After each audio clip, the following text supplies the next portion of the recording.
格ゲー大会を開催しようかな。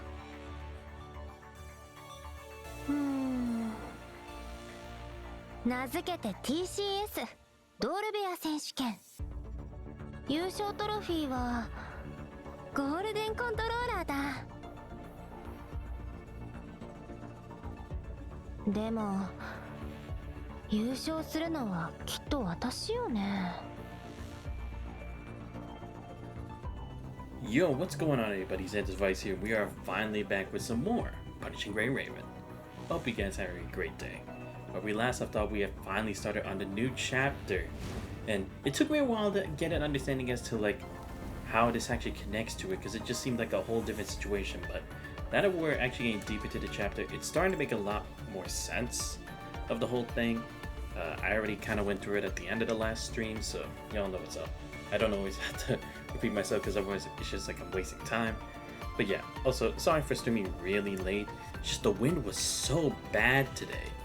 Yeah, I just kept having jitters. Like, should I stream or should I not? Should I stream or should I not? Because it's like I wanted to, but like I said, after that whole Atelier Yumiya incident, I just keep getting scared of when there's bad weather conditions. Should I stream or else I had the potential to lose all the data and hard work I had. But yeah, I did finally get Teddy.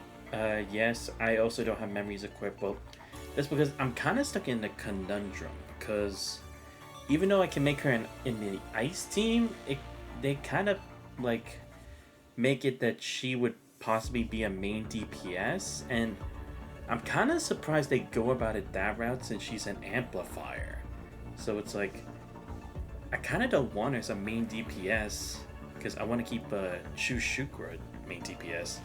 We're launching her, but I haven't really seen like builds where it's like people are main teams where Teddy kind of like shines as the amplifier of the team to replace Isla. If anything, it's like, no, I have her with Isla and Wanshi, which is a bit weird to me. I mean, I understand the logic behind it after checking out a video, but even so, it's like, really? She's an amplifier, but she's the main DPS? I mean, I know they're trying to do stuff like that for Linne and others, but honestly, I just find it kind of confusing. But anyway, that's whatever. And also for the Radiance, because like for Radiance, I'd understand. That I would actually like. But for my Ice team, it's like, I don't know how I should be building her, so I'm not putting anything else on her yet until I can figure that out. But anyway, as we're trying to find a means of understanding this whole space, and after understanding the truth of what was it? Minot, I think? We're gonna try to confront her about this. I'm gonna do my very best to try to finish this, but I'm gonna try to rush it a bit. Oh right, we did kind of run into an error last time where it didn't progress any further after a certain point, so I'm gonna try to see if we can do that. Like maybe second try. I won't have to go through that, but we'll see. See, I'm just gonna like glide through everything. Because I'd rather not be stuck in that whole situation again, you know?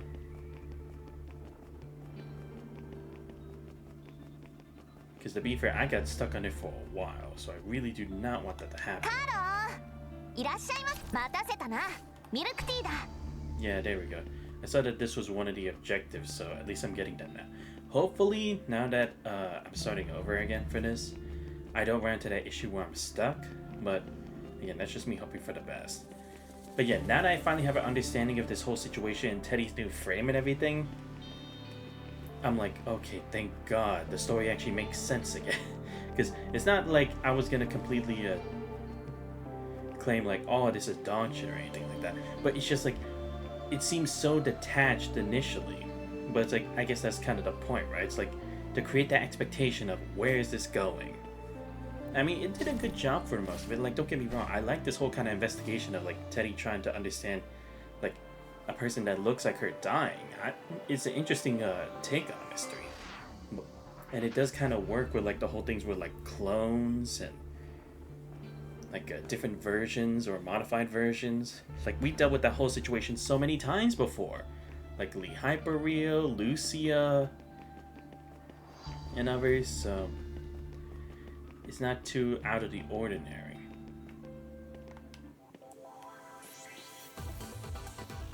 Oh, I also realized, damn, I'm barely going any levels. そろそろ仕事の時間ね。 See, let's hope with this I don't fuck up. But man, already almost at the end of the year. Crazy. And yeah, like I said, I will be doing a Sonic Racing Crossroads stream later today. Or I mean tomorrow. I just still have to figure out what exactly I'm going to be streaming. Or actually, no, not what I'm streaming, just what time. Because like I said, I am doing Sonic Racing Crossroads. And it will be like a wrap-up stream where we go over my favorite games of the year. And going a bit more in depth. And talking about games that we will be playing moving forward. Because like I said, there's still like a whole bunch of stuff. And it's like, there's not too much new stuff in the meantime to be like, oh, I could get distracted or something. So yeah, we got a whole lot of stuff to like try to prepare for. So retry.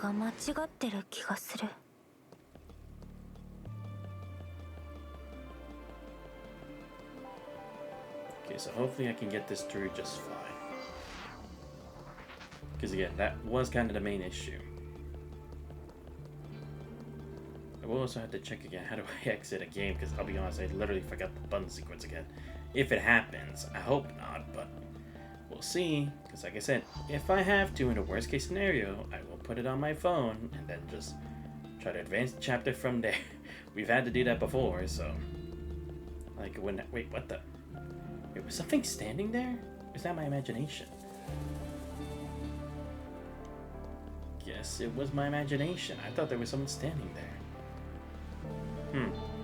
Alright. Never mind then.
Oh wait, does this have to do with like why Carnina's just here? Or again, is that just to create the illusion? I honestly don't know.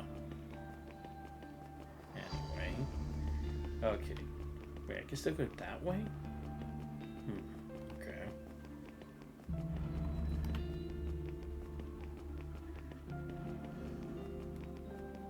Why is the camera angle so low too? I haven't done anything to it.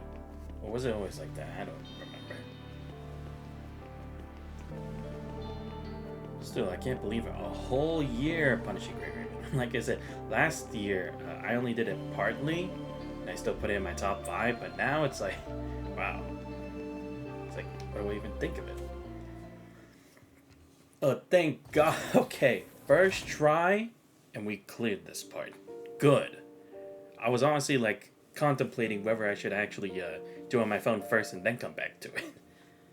Sound the door opening, Star is steady awake. Try to get through this a bit faster because, like I said, I'm not risking what the wind's gonna do to me. Team Minot, step inside. 2 bags of Brittany. And again, like I said, apologies if I'm not pronouncing your name right. That's just how I'm assuming. Hungry? I got bread, and more bread. That was the usual self, yet a spark of awareness flashed through Teddy. An inexplicable caution leaves her frozen for a moment. What's with that blank stare? I don't remember giving you a key. Guess using an electronic lock. And remind me, who taught you everything you know about network programming? A self-taught genius. Bingo. So standing before you is at least half your teacher. Your prize for the right answer. It was a totally off-topic response for rummaging through the kitchen cabinet. Here's a cup of my hand-brewed tea. Seriously, where do you hide your tea leaves? Oh, right, yeah. We did learn of Minot's like history with Teddy's. Like, they actually did know each other from the past. Well, more so like within a virtual reality. Because of Minot's health situation and Teddy trying to kind of escape from the world.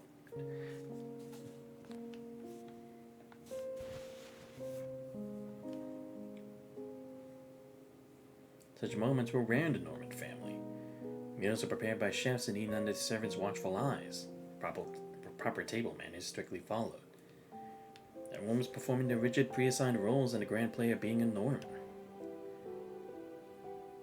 It was strange to think how our family, once a mere mining corporation before Dominic selected them as allies, had accumulated so many aristocratic customs.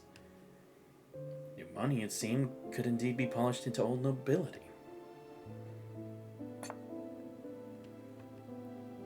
Turns. So what's the real reason for the dawn raid? Do I need a reason? Maybe I just wanted to see your morning scowl. He took a deliberate sip of the tea. Your brew is horrible. Case files at then. The bureau actually approved a day off. Does it feel like getting some air? No cases? Really? Yeah. So might as well go out for some fun, you know?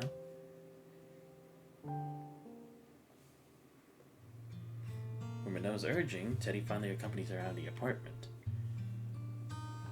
Together they cross the overpass, wait for the green lights at the intersections, and order bubble tea. Around them, Elysium's commercial engine never stops humming. Shopping malls bulge, bustling crowds. As they walk, they pass a plaza taken over by an anime convention for teenagers in elaborate costumes singing, dancing in inhibited joy. Oh, I know that character. Everyone knows Superhuman. And there's that creepy bat guy, too. I heard someone must devise an elaborate plan to breach multiple security layers just to reach the central building's rooftop. On the check, there was a spotlight that projected the bat symbol. Is there really one up there? Of course not. On the outside screen, an anime promotional video plays, and then a young man in a yellow jacket walks to a white-haired hacker girl under a moonlit sky. I really want you to stay. Wait, I feel like I should know this. Okay, I probably should know this, but I don't know. Soft plastic at the bubble tea straw yields. Do you want me to stay here with you too? No sandwich has been stirring the ice in her cup, freezing mid-motion. You thinking of changing jobs? Yeah. Any suggestions? Whatever works. I can tag along and quit with you.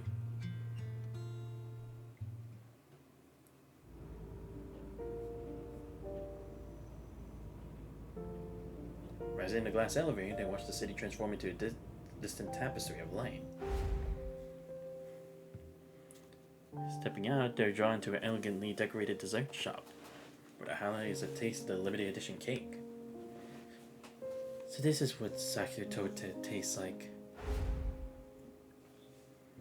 They wander into a theater and pick a movie purely on a whim. I still think Iron Wolf is stronger. Nah, he doesn't match up to Motormouth. Enter an arcade and settle in for a showdown at the King of Kickers 98 cabinet. How are you so good at fighting games? It's just child's play for a genius like me. Step into an electronics store. This camera looks pretty nice. The value for money isn't there. Even a rich girl like you worries about value for money? Seriously. Walk through an accessory shop. Is there anyone you want to buy a gift for? For who? You know, someone special.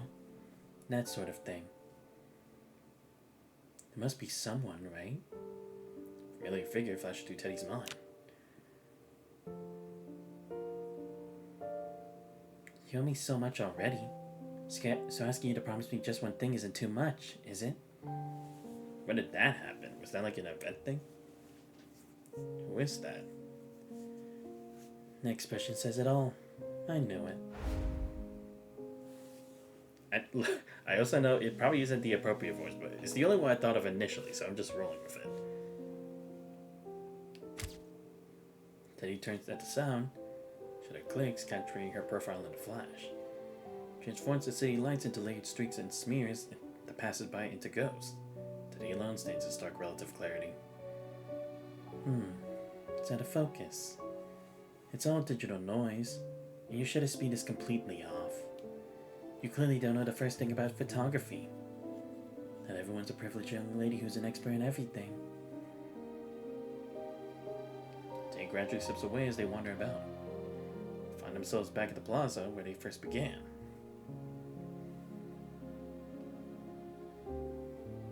Teddy watches Minot under the streetlight where a misty dreamlike glow envelops her. You're very cheerful today. More than you used to be. Am I that different? More like an actual living person now. I thought that look of doom and gloom was a permanent fixture on your face. Wanna go check out the rooftop of the central building? Why there? You might run into creepy bat guy there. Who knows?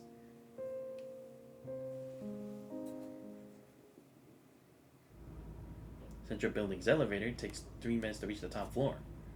Longer still, it stops.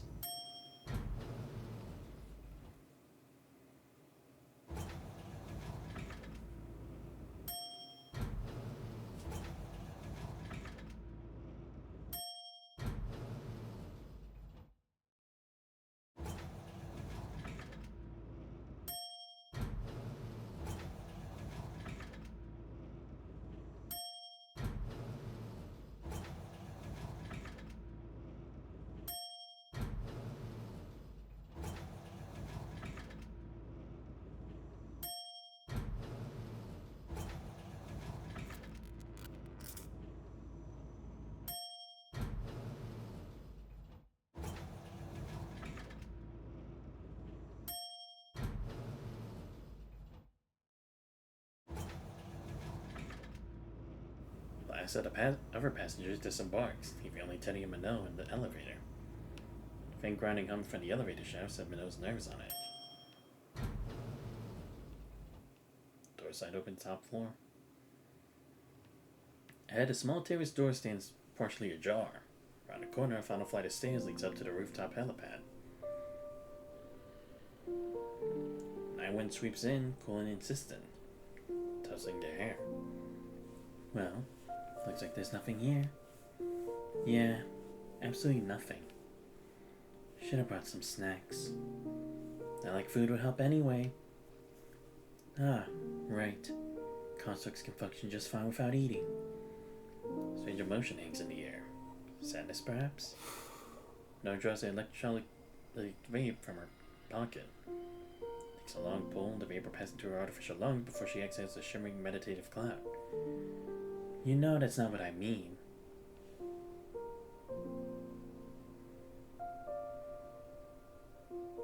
Please. Brought you a rose? Please stop. Teddy raises her right hand, tosses a glass car into the air. Does it really have to come to this? Amid the swirling shards in the sky, thousands of roses shimmered into the light. I've been thinking for a long time. Why do you have to erase my memories? Why go to such extremes to play these games? But no, what are you? What are you people really plotting against Babylonia? From the distance, the sound of measured footsteps approaches. With each step, a man with fury burning in his eyes draws near. Fuck it all. I choose the truth. Damn, okay, more just got here. I was only a conference room 2 months ago.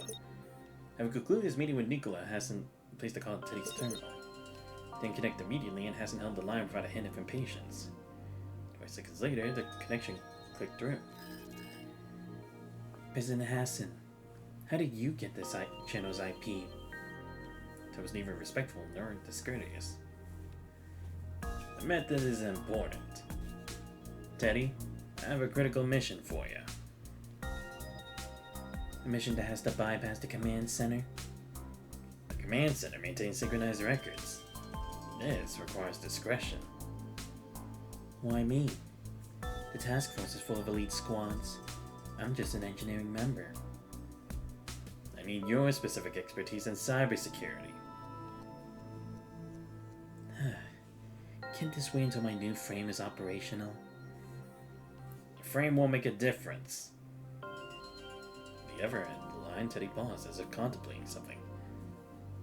I want the frame switch costs fully covered. Wasn't that already approved? That budget only covers half. If I remember correctly, you commissioned that upgrade as a personal project. You designed it yourself and sourced the components independently. Reimbursing half was already an exception. That's why I've been wondering. If it were just a personal project, why approve any funding at all? Something about this smells fishy. Complete this mission and we'll reimburse the full cost. Let's be clear. I'm not looking to get entangled in your schemes. I just do my job. Of course. If the situation becomes too complicated, you have full authorization to disengage and extract yourself. Just tell me. What am I supposed to investigate or find? Already figured out it's an investigation mission, huh? You heard of a certain legend circulating on the surface. One they call the Digital Paradise. Supposedly, and I must stress this is only a rumor, there's a place on the surface known as the Digital Paradise. It's said to welcome those disillusioned with reality. Anyone who finds it can live out their days in a virtual networked world. Sounds a lot like the Tabula Akasha. Yeah, I was about to say, isn't that almost the same thing? Except it's like digitizing souls and then like confining them to a certain space with Waju keeping in check. Or if anything, it kind of also sounds like what like the Red Tide was like rumored to be before learning the truth about it. Probably just a distorted rumor. I bet that's where this rumor started. Who knows? So my official mission is to investigate this legend? Yep, that's the mission being logged with the command center. And the other part? The things you need me to do? After this, there's no turning back. You made up your mind? Do I have a choice? I'm the best candidate you could find, aren't I? Yep. Fine, I'll do it. Mission this time. Locate as many quantum supercomputers without AI as possible. Oh. Yeah, because they were talking about that, right? Quantum supercomputers without AI. That was mentioned before. But why? What? Oh, no, yeah, we talked about it because, like, there'll be times where it's like we can't, like, trust AI to, like, do it, or that humans need to be the ones to actually become part of it, right? Because it's kind of partially, like, we can't be too dependent on technology because otherwise, what would be human anymore in the future if everything's just run by machines? And also partially because You can't always trust like that kind of stuff from happening, because the Emperor is a prime example of what happened with AI that went out of control. I guess maybe it's possible to like also use the quantum supercomputers as like a support for Gestalt or something, or maybe like an outlier branch for it. If Gestalt were to go under control or is attacked, we have other places where we can try to defend it or intercept any like viruses or something that tried to hold Gestalt from doing what it's supposed to do. She only found her voice again after a long pause. When Parliament voted to unlock the Gestalt data wall, which side were you on? Hesser remained unfazed, over a slight smile in response to Teddy's sharp tone. Barring special circumstances, the president doesn't participate in voting. Realized that she had overstepped, Teddy didn't press the issue further. If the digital paradise is real, it will require a massive computational foundation. You suspect it's a quantum supercomputer without an AI. Precisely. And your only task is to confirm its existence.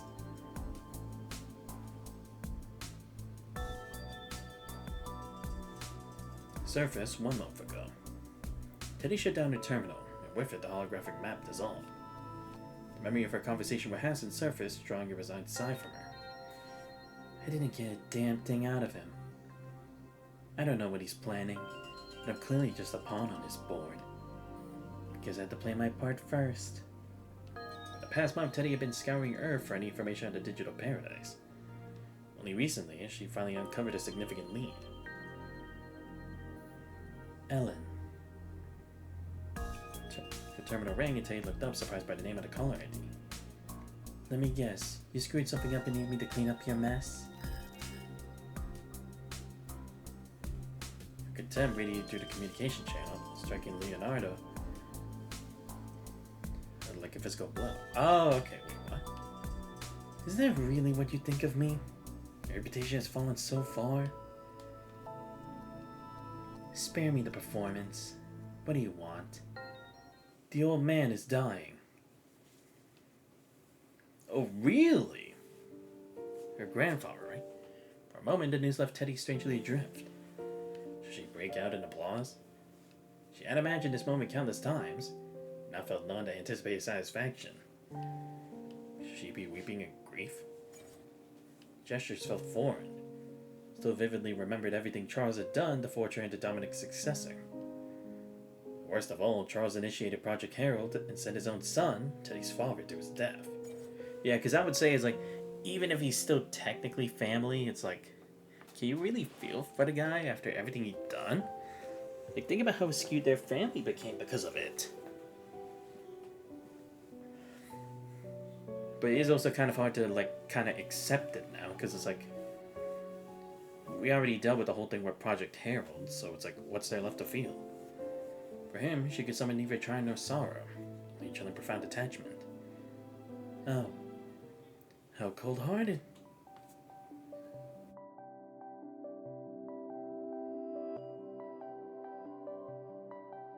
The family's already making arrangements. It's gonna be a grand affair. By the way, Victoria seems quite dedicated to running the corporation. Sometimes I see a bit of the old man in her. In you. There are perks of being a carefree gentleman at leisure. Plenty of funds to enjoy. Between you and me, I'm already planning my next vacation. Keep an eye on Victoria. Help her if she needs it. You really do have a low opinion of me. I'm already looking out for her. You didn't even have to ask. After all, you're both my little sisters. Don't be disgusting. All concluded, and Teddy turned her attention back to the mission, as fixed on a distant conservation area.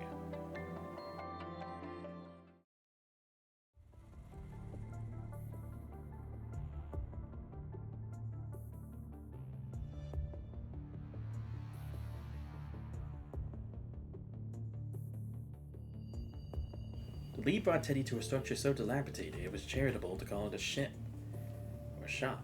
It was a single-room warehouse, the door left slightly open. A crudely lettered repairs sign hung at the entrance.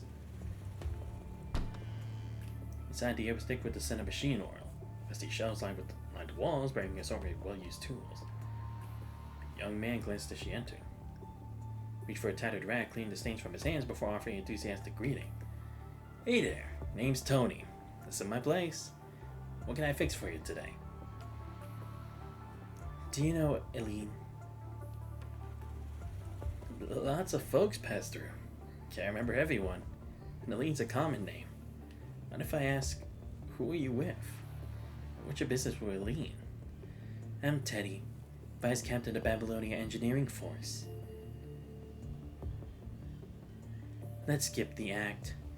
I know you're with that emergency sunshine group. It's for a better tomorrow. Sunlight shines on all. Battlefield Trauma Emergency Rescue Team. Look, Eileen's not here. We don't even know where she is right now. Who was she talking to before she left? You're not really here for Eileen, are you? Trying to find someone else through her? Okay.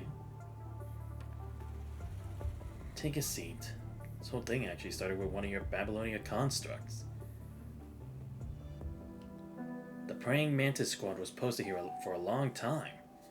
It's conservation area. Wait, Praying Mantis? You heard of them before, right? They were good people. One of them a construct named Moore. Oh! So he was actually a member. Oh, so his memory is right. But again, I feel like we've heard of Praying Mantis before, but I don't remember who. Well, Eileen fell for him. They even got married.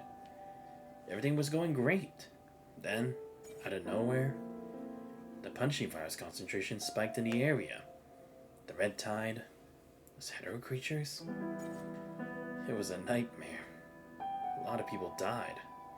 Moore gave his life to protect the place. And Ryan, the kid who was always with Eileen, he didn't make it either. When did all this happen?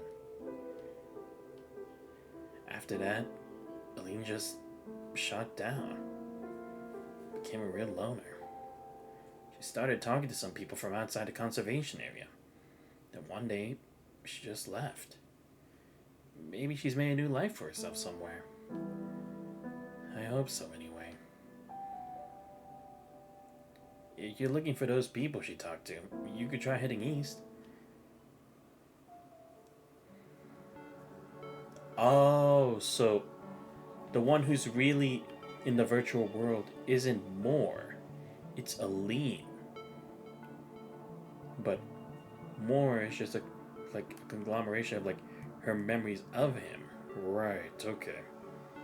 Starting to see that now. So those memories that he saw is probably from Eileen's memories. And to Tony's suggestion, Teddy left the conservation area heading east. That would also kind of explain why Eileen took a complete 180 after Moore was like, is any of this real or something? Because she wanted it to stay like that. She wanted to keep up the illusion because it kept the happiness they had. Possibly. She traversed sandy terrain and hills, passed through zones with low concentrations of the punishing virus. But again, I do feel like we talked about the Praying Mantis Squad at one point. But I just can't remember. Forest Glen, she discovered signs of human settlement.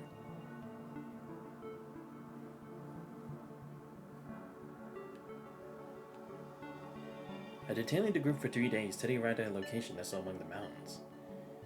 This must be the place. Contacting someone through their terminal, the leader of the merchant group waited for in place. Teddy watched them unload supplies and talk amongst themselves. Then a cold dread settled in their gut. I've been spotted. Because of this, Teddy immediately retreated. The question of how burned in their mind. Before she could dwell on it, something unexpected happened. Her own terminal fired her a warning from an embedded security program. A reverse hack? It's transmitting my coordinates.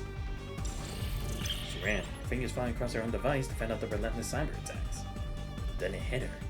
The intrusion technique, specific brutal elegance of it, was all too familiar. She'd seen it countless times before. The name rose to the tip of her tongue, but the word caught in her throat. No. She never imagined it would meet again like this. Very slowly, she was met with a flash of that familiar lavender hair. But no. He stared back, faced a mirror at Teddy's own shop. Why did it have to be you?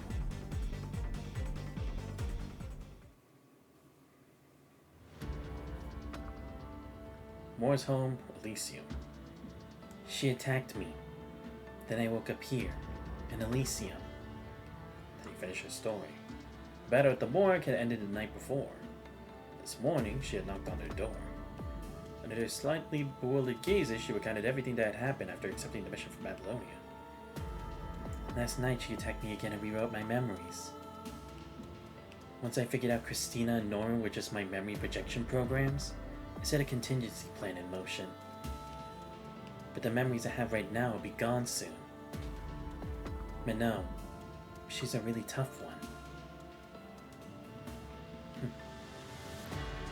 She probably has no idea what I've done yet. According to my reprogrammed protocol, I'll get all my real memories back in about 6 to 7 hours. My previous protection programs discovered that the top floor of the central building houses Elysium's core. It's the interface connecting the external quantum supercomputer to this world. When the time comes, I'll lure Minor to the rooftop to settle all at once. Once it's decided, I'll use that interface to return to the real world. Was mind reeled, formed by the torrent of information they were unable to process another word from Teddy. I came here because I believe you have the right to know the truth. And then, I hope you won't stand in my way. I'm not sure what Minot was planning. Her motives are too ambiguous. There was no reason for her to attack me and rewrite my memories. It doesn't add up. It's too extreme. Maybe someone else being like a recollection of her memories, right? Because Kratos did the same thing to Yuka, so maybe this is kind of similar. No, but Kratos would have been the only one capable of that. Unless there's something Teddy from Babylonia was never supposed to find out. Maybe if like she kept her memories, she would discover like this is the fake Minot.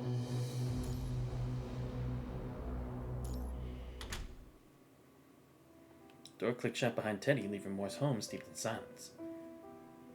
Inside, the air grew still and heavy. He could only stare vacantly at the sorrow's end of his windowsill, rendered speechless. Moore? So, you knew all along. As Teddy's account unfolded, Moore finally understood. The visions in his mind were not hallucinations, but memories. All the color drained from Aline's face, leaving her deathly pale. Yes. Why? I couldn't accept it. Why did it have to be you? Why did you have to die? Which was a low whisper, yet thrown to her face refusal to accept fate. Okay, so it's like maybe she had some of his memories, like, stored away or something.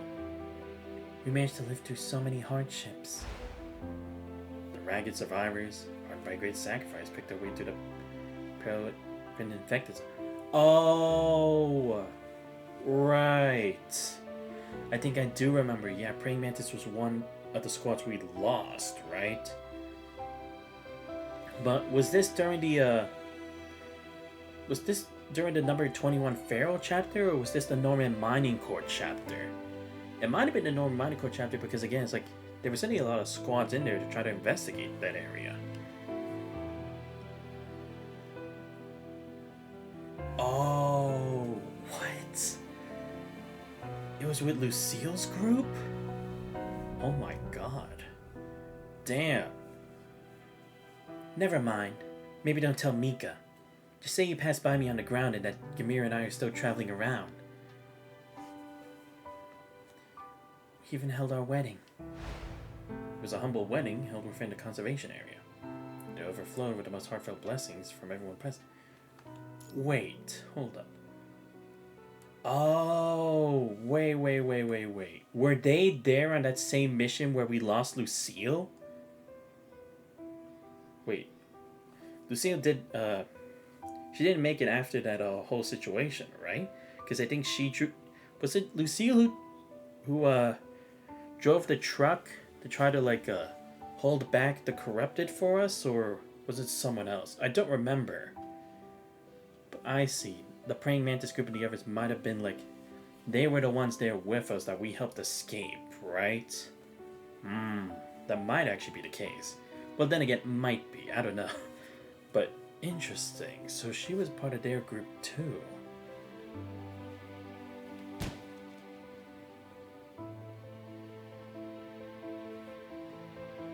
A bright future was right ahead. With respite from their labor, the conservation area's residents would share their cherished dreams for the future. Once things become stable, I want to open a bun shop. You said you'd come back. Bomb signs whirled through the conservation area, sending chorus to the distant howls of hedge creatures that pierced the air. You get to safety first. I'll... But you didn't. Words fell more completely. But all of this world we're in right now, it's not real. What's wrong with a world that isn't real? Screamed a raw sound of fury unleashed against the cruelty of reality, or me of fate. The real world is worthless. Why can't you just leave the truth alone? He rushed forward and threw her arms around Moore, watching him as if her grip alone could anchor him to her forever. Please don't go. Will you? Please? Moore remained unresponsive. His gaze turned inward and distant as he began to mutter to himself. I remember who she is now. What did you say? That black dress. That woman lying in a pool of blood. Ever since hearing the psychologist's words, Moore had been haunted by the memory of a woman in a black dress. Moore spoke, a chill seeped through Aline's body. No. She was my teammate's fiancé.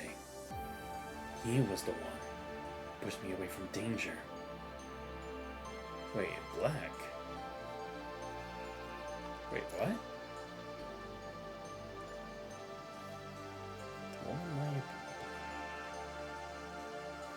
Wait, is he No, he's talking about the investigation, right? No, that would have been someone else. Oh no, maybe he's just talking about that one memory. When I returned to Babylonia, his fiancée asked me about him. They weren't married yet.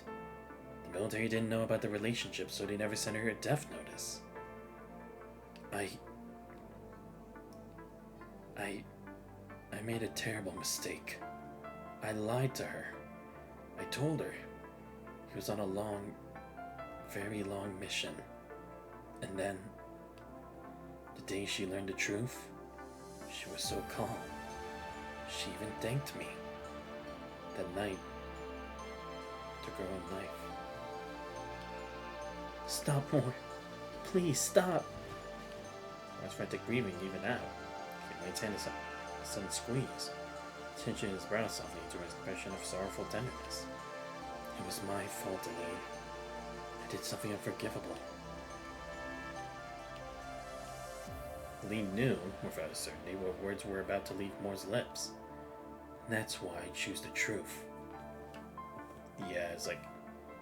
Again, sometimes a white lie isn't too bad, but some people deserve to know the truth, regardless of how bitter and hurtful it may be. I must pursue the truth. I see. So that's how we ended up with this. Conservation area 3 months ago. Fresh from a completed mission, Crow rarely walked into a tavern. After ordering an alcohol-flavored electrolyte, he glanced at Collie beside him. So, what are you gonna do with all that time off? 5 whole days. That's a luxury we never get.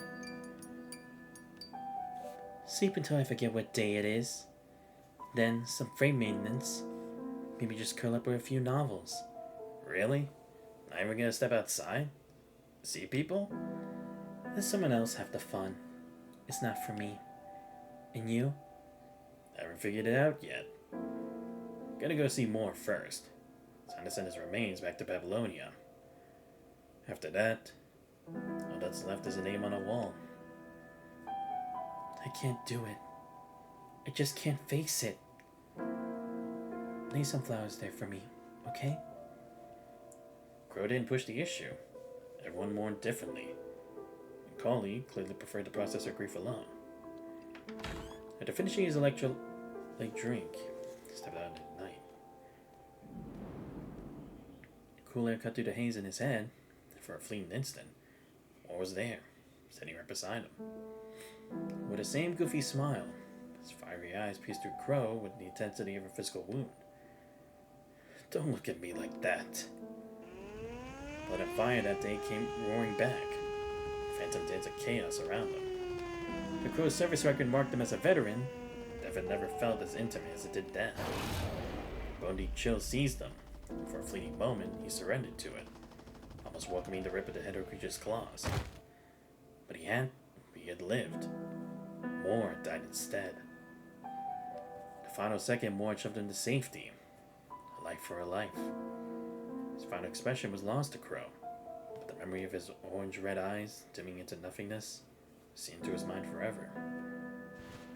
Damn it! I even promised I'd have your back. Crow remembered the wildflowers Aline had mentioned. Was that blanketed the entire hillsides. The same orange-red as Moore's eyes. What were they called again? Right. Sorrow's End.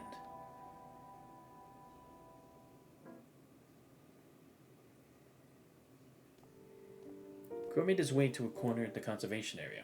3 transport aircraft from Babylonia were parked. Several soldiers were taking inventory and loading crates to cabins. A black-haired soldier noticed Crow and approached. Didn't expect to see you here. I don't see any orders for your return to Babylonia. Crow waved his hand, though his gaze lingered at the soldier's black hair for a moment. I'm not here for a ride. Need to ship something then? I'm here to see more for one last time. Black-haired soldier was momentarily at a loss for words, offering only an awkward smile. Do you have the cargo number? Words had barely left his mouth before he began to regret them. Cargo number. How ironic. No matter what dreams he had in life, no matter how brightly he once shone, after death the system simply classified him as inventory with an SR prefix. SR 82034. Huh? After double checking the information, he finally looked up at Crow. It's not here. The number doesn't exist in the logistics registry. That's impossible. The batch of remains hasn't been shipped to Babylonia yet? You're sure the code is SR82034? Yeah, more. From Praying Mantis. A bearable silence settled between them, broken only by the soldier checking the registry again and again. The frown between Crow's brows deepened. I'm sorry. I still can't find it. Where are all the remains? I need to see for myself. That's not really allowed. It's more. You know him. Speechless, the soldier could only raise a hand and point toward one of the transport ground. They're all in there. Oh, yeah, so maybe it is. Aline probably took his body and brought it to Elysium, or the digital paradise. Crow rushed to the cabin, his movements swift as he navigated the rows of body transport pods. Bent low, scrutinizing each pod, meticulously checked every number, name, and pallid face behind the observation windows. Having paced the cabin 3 times in a futile search, he was forced to concede that Moore's remains were nowhere to be found. All the while, the spectral image of Moore stepped beside him, and silhouette seared into his artificial retinas. Overwhelmed, Crow stopped in his tracks and pressed his palm over his eyes, desperate to block out the apparition's gaze.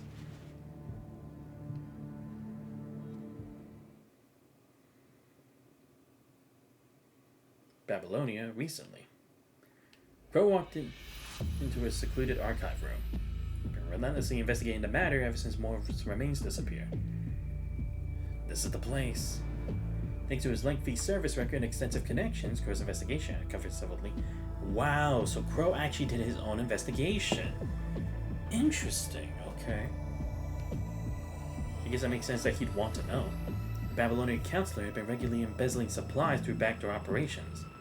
Moore's missing remains appeared to be connected. Oh, really now? Babylonian supplies for conservation areas are always coming up short. Makes sense. I'd be more surprised if someone wasn't skimming from the top. Ah, right, because they also had that same situation in Actolite before. So they actually had that in Babylonia too. Well, I guess it makes sense with how much stuff they're dealing with. While he couldn't touch the digital archives, Crow could, with considerable effort, access the physical records. Only 20 minutes. Can't waste a second. Inside and outside the archive room, 3 members of the Purifying Force suddenly moved into position. Oh shit. As Crow flipped through files, taking photos, Blades reports were strike. But they whispered a sound as sorries to the Purifying Force lunged down from atop the file cabinets. Then a knife would need only a second to sever Crow's right arm at the shoulder. A split second before the blow could land, Crow looked desperately to the left. Blade sliced through the space he had just occupied, covering a deep gash into the floor. Purifying Force on duty. Defector. Stand down and surrender. Hold on! The other 2 Purifying Force members moved before Crow could even react. Blade slicing in from 3 sides to see his face. His own dagger was a blur, deflecting one strike to the other, the impact spinning him clear of Asari's follow-up. Escaped the fatal wound, but not unscathed. Keen edge slashed through his clothes and carved a 5-centimeter line into the synthetic skin of his stomach. Crow praying mantis. Give up on your pointless resistance. I thought that voice sounded familiar. Damn it! Asarius? You're the one they sent? Just doing my duty. You haven't changed a bit. Still a damn rule follower. You changed. Working for those counselors. Lining your pockets. What a shame. His words, the truth dawned on Crow. The Purifying Force must have been investigating the same counselor. Clearly mistaken for one of the counselor's operatives. Oh my god. Of course. No wonder their first strike wasn't lethal. They want to capture me alive as a witness. Is it too late to say this is all a big misunderstanding? The man wasn't just a stubborn rule follower. He was one hell of a fighter. Thinking of the counselor he'd been investigating, Crow muttered a curse. That fucking Yan Zhen! The Yan Zhen? You've heard that name too, right? Or am I not... Or am I misremembering? I feel like we've heard that.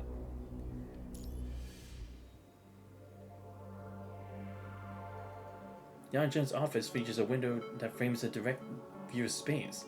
Certain times it comes up. Wait, are we actually gonna see him? Okay. Guess that makes it easier. At least now I'll know if I actually know the person or not. His only personal request, upon becoming a world government counselor, was for an office with a window looking directly into space. And that concludes today's... Wait, what? Wait. Hold up. Isn't this Minot's father? Right? Or am I wrong? I feel like this should be it, but I could be wrong. No, it is, isn't it? San Stefano report with his right hand, softly utters the words, and caps his fountain pen in a single practice motion. Oh, okay, so that's probably why it's like... He gave that information, right? So then he can cover his tracks about, like, what, Minot and Elysium. I'm afraid your day isn't quite over, sir. You have a private meeting with President Hassan in 23 minutes. Ah, yes. Of course. One last task of the day, sir. World government still has need of you, after all. Thank you. That'll be all for now. I can manage from here. Are you certain, sir? Not entirely helpless yet. He glanced for the assistant, falls upon Yan Zhen's wheelchair. Understood. I'll take my leave then. Yan Zhen's right hand guided his wheelchair to the window. A distant nerve hangs in the void. He's occupied this spot countless times, using the planet as a backdrop for wrestling with endless tedious paperwork. But today is different. This time the side of the blue planet sparks a memory of running across its surface. The recollection is immediate, visceral, then it's gone. A pang of sorrow hits as he realizes the sensation has evaporated, leaving no trace. I was quite a runner once. His thoughts drift, pulled back more than 30 years. Kowloon Central University. Under the dim glow of the track lights, 26-year-old Yan Zhen finished his evening run and spotted her friend approaching. Yan Zhen, I had a feeling you'd be here. Bounce your 1 foot, or 1 foot on the steps, Yan Zhen threw his reply over his shoulder. Yeah, might be the last time I get to run on this track. I thought you were staying at the university. With your record, you could easily... You know that's not the path for me. Then what is, Yan Zhen? You turned down Kowloon Central, even the Science Council. I heard the Transatlantic United and Arctic Route made offers too. But you still... Is some corporate jobs really what you want? What happened to all those ideals we used to talk about? All those dreams of changing the world? They're offering a very competitive package. You know why I need it. How's your mother doing? The same. No better, no worse. That accident. Yan Zhen, it wasn't your fault. You... Claire, please. Yan Zhen's tone shifted, showing his usual lightness. The sudden seriousness sent a jolt through Claire. It was like she had misspoken. I'm sorry, Yan Zhen. I understand. As it is my responsibility. 15 years ago, a young Yan Zhen had only one wish. To cook a meal for a sick bedridden mother. Growing up in a single-parent household, he was actually aware of her struggles. He dreamed of the smile that would grace her face when she awoke to a prepared dinner. That dream ended in flames and thick smoke. The precise cause had faded from memory. Whether it was faulty wiring or his own childish error, no longer mattered. His mother managed to drag him from the inferno, but in doing so, she inhaled a toxic dose of smoke. Damage resulted in pulmonary fibrosis, condemning her to a portable oxygen respirator for life. Oh. Wow. What about you? Heard you accepted the Science Council's offer. I did. The terms were quite compelling. Maybe I'll end up there someday. When I do, I'll be counting you to show me around. Claire didn't smile at his joke. I'll always... Claire. Huh? Look. Jim pointed toward the woods where a sparrow with broken wings lay crumpled on a leaf-stone ground. Life is always so fragile. Claire remained where she was, silently observing the black-haired young man. She was struck, as she was often, by the inscrutable sadness that clung to his gentle, scholarly soul. Damn. So first the situation with his mother, then his daughter. 1 year later, Transatlantic Nova Technology. Hey, Yan Zhen, we're done for today. Coming for a drink? I'll have to pass. You know I can't handle alcohol. And just dinner. You all up in here too much. You forget how to talk to people. And hey, you're not getting any younger. There's a girl from another department joining us. I hear she's been asking about you. Suddenly his left leg gave away. Lurched forward, panic scattering stationary across its desk as he and his fountain pen crashed to the floor. What's wrong with me? This dude's just always living with misfortune, isn't he? The diagnosis is amyotrophic lateral sclerosis, ALS. I know this is difficult to process, but with current treatments, we can effectively manage the symptoms. With consistent medication, patients can maintain a good quality of life for up to 30 years. Up to? Every case is unique. The record is 30 years. And the average? About 20. Got it. Young Jin had no memory of leaving the hospital. He was only jolted back to awareness by the ring of his terminal, finding himself already at the entrance. An unknown number glowed on the screen. Hello? Am I speaking with Mr. Yan Zhen? This is the Chuanyang Police Department. Visceral pressure clenched around his arm. Yes. What is it? I'm sorry to inform you, but your mother was involved in a traffic accident earlier today.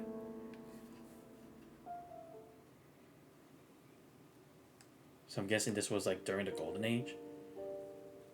The day of the funeral was met with rain, light drizzle, yet bone-chilling cold. Young Jen had handled every detail alone. It was only in this moment, facing a fresh gravestone, that the truth finally settled in his bones. He was utterly alone. The service was sparsely attended, a mere handful of faces. But then, Yunjin never had many friends. The ceremony ended, the small crowd drifted away, leaving just Yunjin and Claire in the damp silence. Shen, just one more year. One more year, and I would have saved enough for a surgery. Oh, that's why he was working so hard. I thought I could finally give her a life without an oxygen mask. A normal life. The moment any attempt at comfort would have been a hollow echo. She was so strong. After my father died, I only saw her cry once. It was right after she pulled me from the fire. I could never be that strong. Whenever the other kids picked on me, I'd just run home in tears. I still remember the nickname those boys gave me. Crybaby Yunjin. I'd cry when I fell down, cry during sad movies, cry just thinking about my father. My mother told me it was a good thing. Said it meant I had a gentle heart. So why? Why is it that now I can't cry at all? I heard Yunjin tightly, as if she could dissolve his sorrow by melting into him.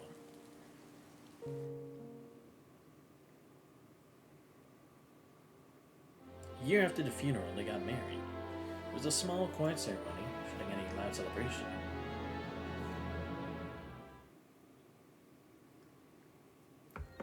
Only 3 days later, an unexpected visitor came knocking at their door. Hello, Dr. Yunjin. Military? No, not exactly. A politician. Oh, he was actually approached by Hassan. Yunjin studied the man before him, a figure roughly his own age, with a cautious eye. I guess that's why it's like Hassan's like, he's kind of trying to do this a bit more subtly, right? Because maybe he figures that there is a rat, and it's like, there could only be so many people who would be a part of this.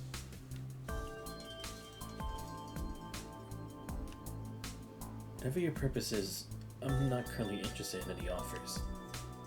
Enrolled at Transatlantic United University at 17. Graduated at 20 to enter the Arctic Route Harbor College.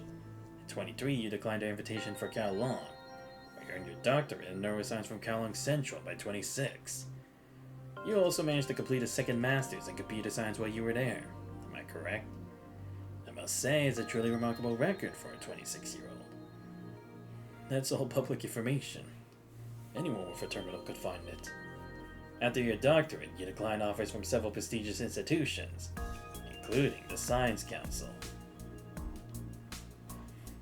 You chose a corporate path for the compensation. The reason was, that's enough. That's all you came to say, that this conversation is over. Have you heard of the Dark Rooms? Yunjin froze for a moment. Of course he heard of them.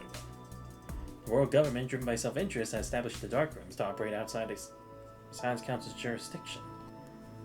There, unlike the stubbornly independent Science Council, every research direction was entirely under the government's authority. The Dark Rooms weren't a complete secret to the academic world, but the crucial details, the number and locations of projects, were known only to a handful of officials, even within the world government itself. Are you with the world government? Let's just say I'm a messenger. Whose messenger? President Trillard's. What? No way. So Trillard actually supported this too? Interesting. So then where does Yunjin kind of play into all this later, right? Because again, we don't know what happened to Minot after she projected to meet up with Teddy. The moment of surprised hesitation, Yunjin moved aside.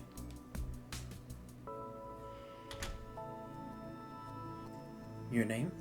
Hassan. Just Hassan.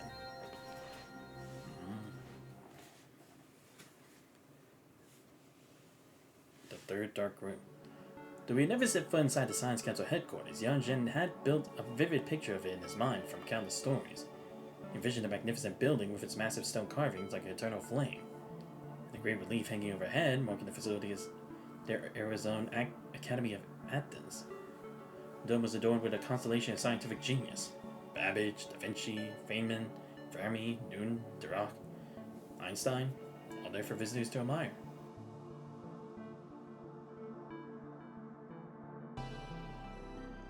He had heard some council members say in the golden age and on the road of science were nothing but bricklayers. Bricklayers don't deserve to be carved onto the wall. Yet Yan Zhen sometimes allowed himself to imagine standing among them one day, observed and revered by future generations. In stark contrast to the council's symbolic grandeur, the interior of the third dark room was all cold, somber steel, save for a single war government emblem. I see. So at least this kind of shows like how was he able to get that kind of area and do the research and get the construct tech for his daughter, because he already had connections with Babylonia. As Yan Zhen stepped inside, his eyes were drawn to a line of text inscribed beneath it. "We are to build a world for all." He stood transfixed by the words until Hassan's voice came from behind him. Those are President Trillard's words. Trillard? What kind of man is he? Ordinary, in the best way possible. An ordinary man became the first president of the world government? Of course, Doctor. This is a world where anyone can contribute, including you.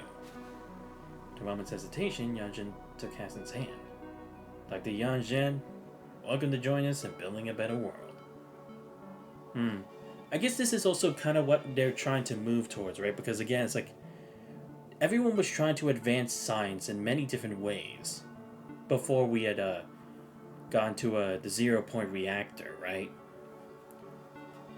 So it's like there would have been a lot of unofficial stuff not completely done by the books, right? Because they were talking about one of Dominic's institutes.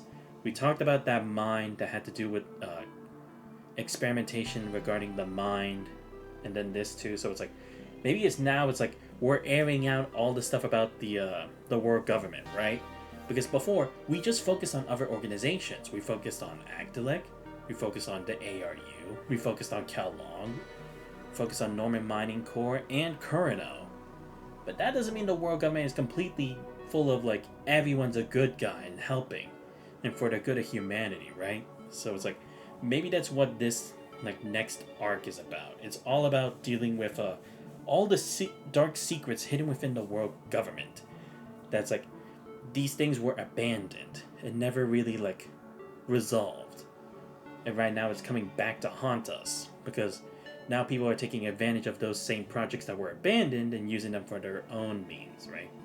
Regardless of whether it's like malicious or selfish or something. It would be pretty cool if that's the case, because again, it's like the world government isn't like a complete monolith that is like nothing can break it down. It's definitely in danger at times. By itself, we haven't really gotten as much details. The following Hassan to the private office, Yansha could no longer resist asking the question. Why me? The Science Council's mind's far more brilliant than mine. When I was in Kalong, I heard of a prodigy who earned his doctorate at 16. Oh, Lady Chu's brother, right? And what is your assessment of this prodigy? I never met him. Only have second-hand gossip. It wouldn't be a fair judgment. Let me ask another way. How do you believe you compare to him? The desire within him screamed to be acknowledged. Say it. Remain silent. I believe. Say it. He's just lucky enough to have the right family connections. Say it. But I am an exceptional.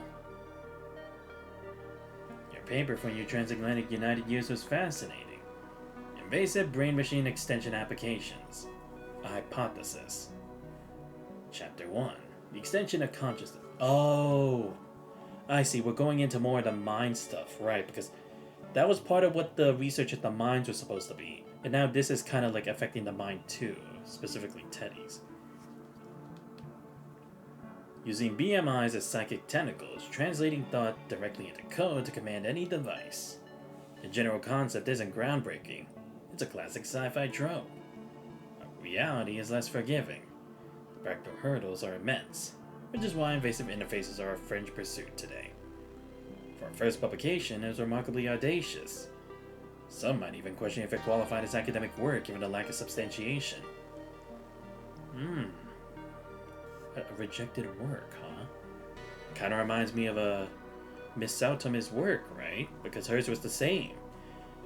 her thinking was like far ahead of its time, where it's like in the golden age, it didn't seem to have any purpose.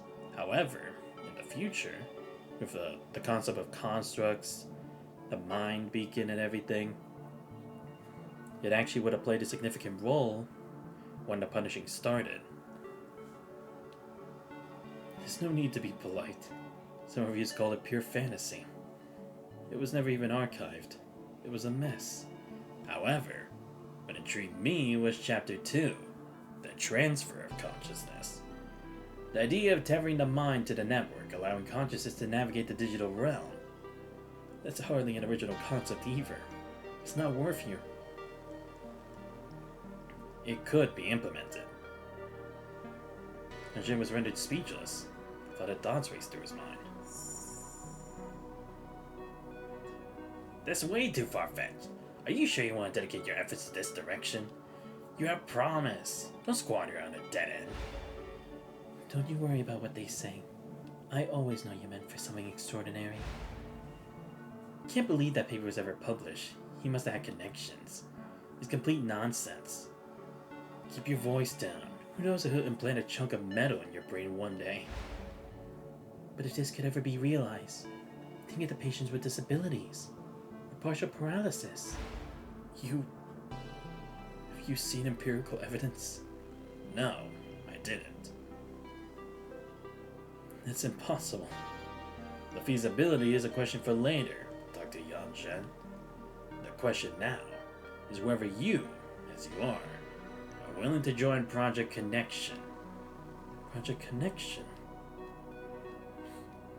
As to his feet, Hassan walked to the front of the conference room. An abstract logo of a human brain appeared on the screen. From lines representing data streams and network connections radiated outward. Yet to Yan Zhen, the image inexplicably brought to mind the form of an abstract two-dimensional tree. Allow me to provide a proper introduction. A flagship initiative of the world government's third darkroom aimed at developing technology that enables consciousness to seamlessly connect with and be uploaded to the network. If you choose to join, you will be the lead of Project Connection.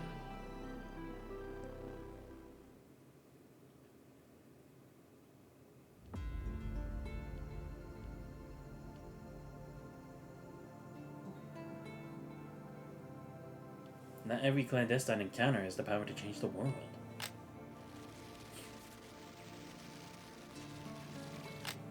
The project began smoothly, with the prototype rapidly taking shape.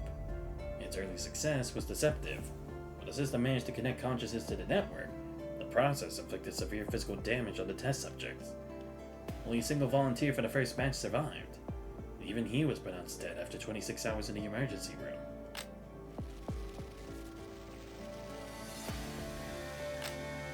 Progress stalled, the world government officials began to lose faith. The final blow came when a rival breakthrough in consciousness digitalization from construct tech emerged, from them determining Project Connection entirely.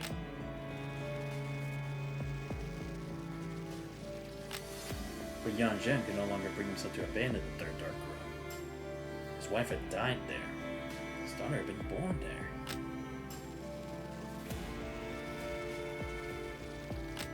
Within its walls lay hundreds of volunteers from around the globe. Pages for ALS, persistent vegetative states, and catastrophic neurological damage. Physical forms were prisons, conditions deemed nearly untreatable.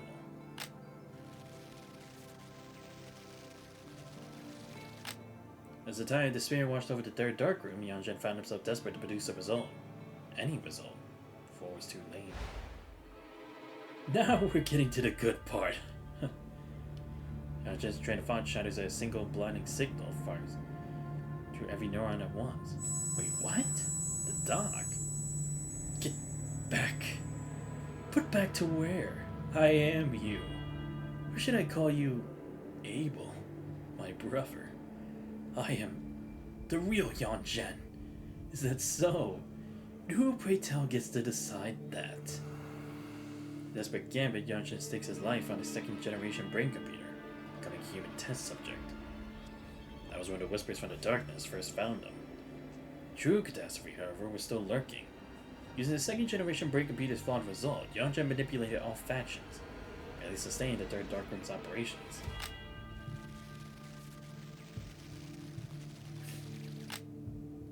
pleas reached countless companies and organizations. His persistence was finally met with a token offer from the Norman Mining Corps.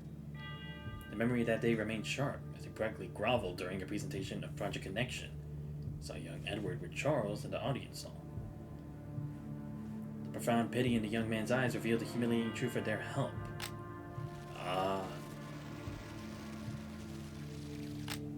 Just 2 months later, the outbreak of the punishing virus shattered the world forever.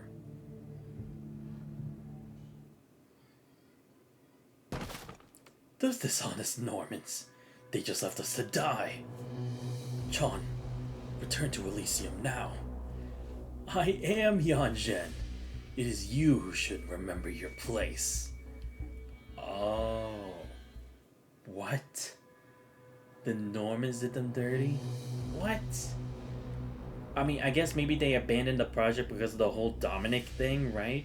For Project Herald? That they didn't need it anymore?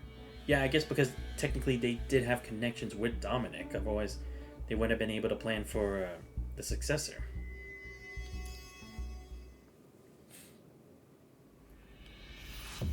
Nicola wakes with an unsettling premonition that lingers all morning. Xanthus is already aboard the transport returning from Conservation Area 368. Which reports to Nicola's terminal. Melano. In other words, they purposely sent Colm LeBrant onto Babylonia. Oh, okay, so... Wait. Oh, I see. So yeah, this whole event is still happening when I'm returning to Earth. Or returning to Babylonia after that mission. But why? Driven by the needle-sharp premonition of danger, Nicola quickens his pace, hurrying toward Colm LeBrant's location. Oh, right, because he died after, right? Or was he missing? I don't remember. On his way to Hassan's office, Yanzhen is lost in thought. Oh my god, the wind's getting heavy again. 18 miles per hour. Shit. Maybe I will have to end this soon, unfortunately. I don't know. On his way to Hassan's office, Yanzhen is lost in thought. His mind drifts through the ghosts of the third dark room. Hundreds of volunteers, the long hours beside Minot's sterile chamber, mosaic of faded memories. It always sharpens to a single searing point. They Hassan returned to announce the world government was pulling its funding. The numbness, the shock, the pleas, the despair. The entire emotional cataclysm was blurred into a dull ache. All that remains vivid is Hassan's regretful apology and the sight of his retreating back. Right, because that would have been the point where they didn't have Trillet anymore, right? So they couldn't really have as much power to continue pursuing this. I mean, also along with all the punishing and stuff, and Kurno having a good number of seats in there, but still. Hassan was the messenger, truly. First he delivered hope, then he delivered despair. Years later, Yanzhen found his way to Babylonia. His expertise earned him a place within the very machine that had abandoned him. He even placed him across the table from Hassan professionally. But not once did the man mention the third dark room. The past proceeds as the present reasserts itself. Hassan's office door now stands before him. Hello, Dr. Yanzhen. Just as he did 40 years ago, Hassan calls him Doctor. The title is a fossil, a relic from a world that no longer exists. Counselor will suffice, Mr. President. I thought Doctor would be more symbolic. Symbolic. The same beams as before, though the acidity is much sharper now. These aren't the best of times. For certain people in Babylonia, I imagine life continues unchanged. Is that what you believe? I've done a great deal of thinking over the years. What happened then cannot be laid solely at Triller's feet or yours. The problem is a tapestry of conflicting interests. Progress was always an uphill battle. Kurno, Earth loyalists like you and Nicola, the Voyagers, emerging space generation, those upstarts from FOS, not to mention the short-sighted opportunists. Yeah, because it's like, it's not that it was their fault. Again, there was just so many interests going on that everyone was fighting for a piece of the pie. It was impossible. Just impossible. I imagine your position was not an easy one either. We always find a way through hardship. Every optimist, aren't you? But at what cost, Hassan? Yashin's gaze looked straight through Hassan, fixed on a distant visible point. It was a blend of weary acceptance and the faint sharp edge of an old resentment. Why did it have to be you who came to the third dark room to tell me the project was cancelled? And yet, you were the one who first offered me that hope. Hassan, is this broken world the future you envisioned when you abandoned the one I was fighting for? Tell me. Yashin produced a standard issue handcuff. Oh shit, he's actually holding Hassan at gunpoint. Are you sure this is the path you want to take? I have one more question. Back then, was Project Connection's emblem a tree? What gives you that impression? Oh shit, the tree! Oh my god, I didn't even think about that. Wait. You tell me it connects to that? The tree? Oh, you've got to be kidding me. So that's why. This project also connects to the tree. We were talking about that in Limpidity Arc 2. Oh my god. Now it's finally connecting. It's coming back to resurface. Better smile to Yashin and allow me a prophecy. You will become the sinner, and I, the jester who cheers you on. You once said anyone could become the president of world government, and we shall see if that's true. Sound comes from outside the door, where Faint has begun its turn. Meanwhile, Alicia, oh shit, does it really have to come to this? With the swirling shards in the sky, a dozen roses shimmer in the light. I've been thinking for a long time. Why do you have to erase my memories? Why go to such extremes to play these games?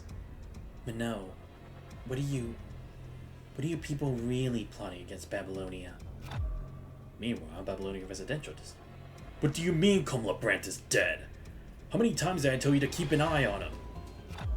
Meanwhile, on the surface, oh shit. FOS. What is that place? Oh, it's Babylonia. A wonderful place, that is. Oh shit, so it really did all happen at the same time. No way. Then let's bring FOS down, says Ice Knight. Finally, we're at the present now. The real present. In the summer of 2155, Hassan and Yashin shook hands beneath the emblem of the world government. They were idealists then, proclaiming that they were to build a world for all. Okay, I might have to finish the stream after we finish this, because I actually knocked over the trash cans in our front yard. 9 years later, a bullet fires from the gun in Yashin's right hand. Cuts through the night breeze over Kellogg Central University's running track. Pieces the memory of his wedding with Claire. Rushes through Minot's sterile chamber. Shoots through Hassan's body. What? He actually shot Hassan. I thought I would miss or something. Prokosov burst through the doorway. The puppet's assassination attempt failed. He tracked him down here. The fact that Hassan's life is also wrong. Wait, what? But none of that matters anymore. It's time for that hypocritical banner in the sky to fall. Forgive me for this. I regret nothing. Farewell, Hassan. Turns the gun on himself and pulls the trigger again. Return to his own. Oh god. That comes from outside. No longer matters. The windmill of fate has begun its turn. Oh shit, it's a wheel of fortune. This son of a bitch. Wait, let me check outside again to make sure. I can maybe do one more.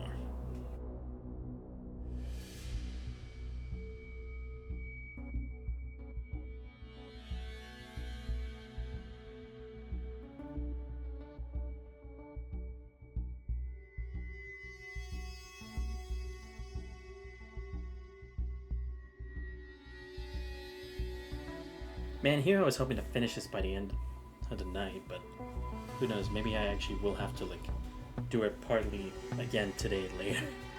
Because I do want to finish this. But yeah, I wonder we'll see who Wheel of Fortune actually is. Lighting plays a suggestive role in psychological counseling. That's why the clinic maintains a carefully calibrated illumination both day and night. Today, the office lies in darkness. John reclines in his soft chair, eyes closed, surrendering to the dark reverie. People like him are known as shadows.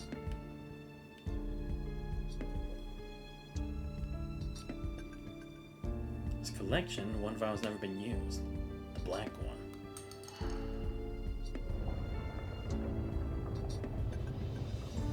Now he breaks its seal. Okay, maybe I actually will have to stop. Give me a second. Oh shit. Now he breaks the seal and pours ink dark dye into the water without hesitation. Clarity vanishes while it instant by spreading darkness that merges with the shadows in the room. Within.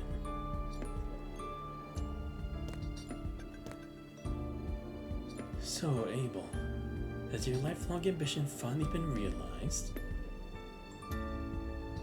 Shut up. You really think you're kind? That remains to be seen.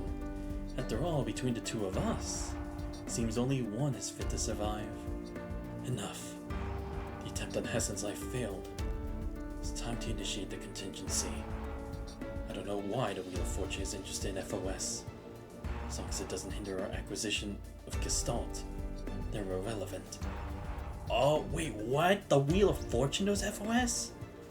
What? Is he maybe an AI too? Or maybe the Emperor come back to life in a different form? I don't even know anymore. You need not lecture me. I'm already aware. Henceforth I shall be remade. This flawed and ugly flesh in it is a shell I cast aside. Yan Zhen is no more. Streams of data and garbled code cascade over his body, enveloping him completely. I alone remain. Only John Doe endures. I am the green-eyed demon. I am the sixth sin. I am John Doe. I am envy. What? Look badass though. Gentle wave of his right hand, John Doe unravels the fabric of space, revealing a portal from shimmering data code. Stepping to the void, he emerges a moment later on the roof. The Ascension Network is going to be rebirth. I shall pay generosity in kind. Wait, the Ascension Network? He can access it? Wait, I forget, was John Doe also like one of the names for the Emperor back then? I don't remember, it's been so long since the calendar. His hand stands through the void as if playing an invisible piano. Heavy phantom keys to it, several corrupted materialize on the distant streets. Elysium shall be our stepping stone to Gestalt. But seriously, he ascended? Oh, don't fucking tell me that black vial was a portion of corruption again, or the punishing, isn't it? Because it was the same. They had vials of punishing to test on the moon base to kind of make the Omega weapons, right? So is it the same thing? Like they had been testing on the punishing too? Probably over at the third dark room.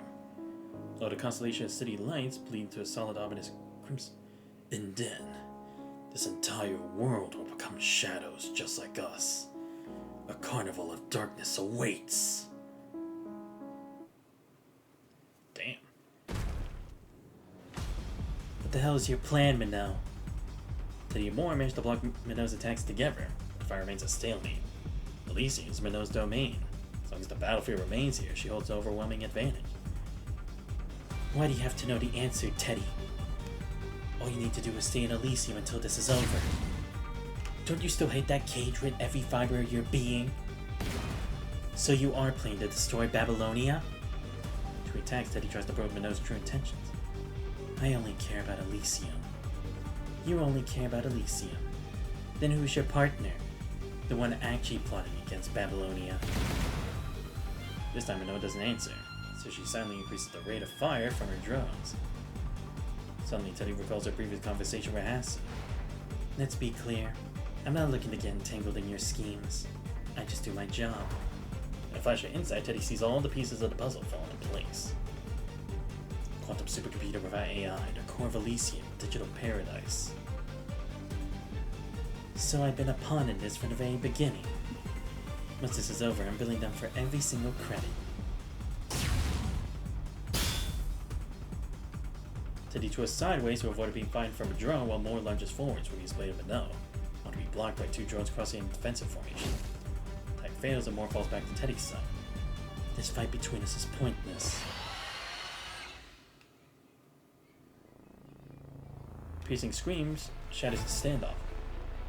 As one, the three turn to see a crimson glow blooming in the distance, surface seething with countless blood-red specks.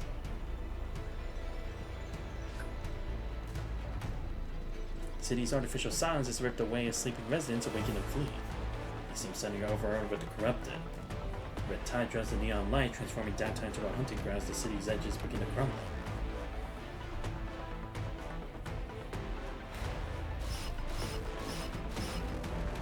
The nightmare they overlooked has emerged from the shadows. Truth isn't clear. It was never a revolt of machines, but a relentless scourge of the punishing virus. It's always been the corrupted. Oh! So she was also kind of confused by that. I see. So it had already started then. Now of all times. You're not with those corrupted? To control the punishing and the corrupted, that would require at least an ascendant. But who is he teamed up with, though? Or is he just a solo operative? A strange voice echoes from nearby, snapping their attention from its source. A dark hole, electrified void, streaming with data, a figure materializes, cloaked in cyan flames and possessing a body of pure mechanical stone. No, but this has to be the Emperor, right? But just in a different form, because it's the same color coding as before. Face Lady Chu. What did I say? A hacker showdown. It's been a while, Inspector. Oh, but perhaps you recognize this form better. Toward the data and garbled code cascades over the Ascendant. In the digital deluge, the form contours their familiar form of John, a psychologist. John! Or cross the name through clenched teeth. Before stick with fury, but the next instant the Ascendant vanishes from their sight.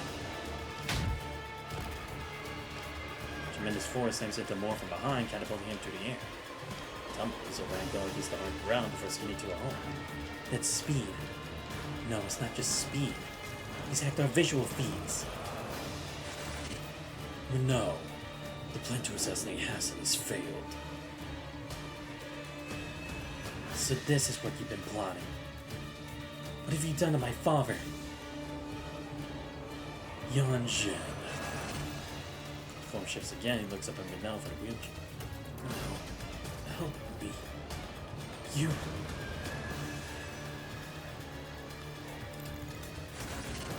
Then its true form reasserts itself. The office is singing pure derision.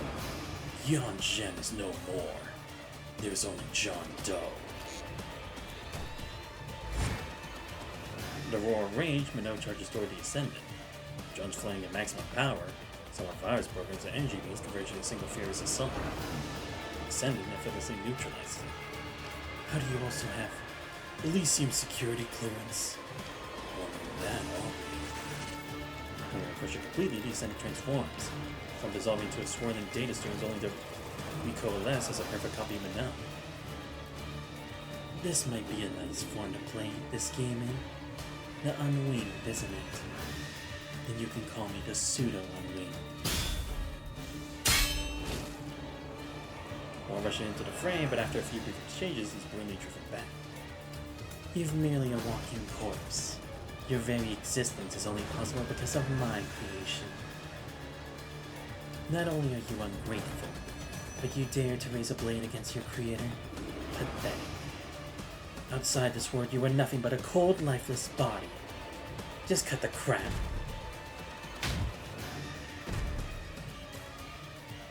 With fluid precision, Teddy parries the Ascendant's attacks. Composure a cold, unreachable wall against his tongue.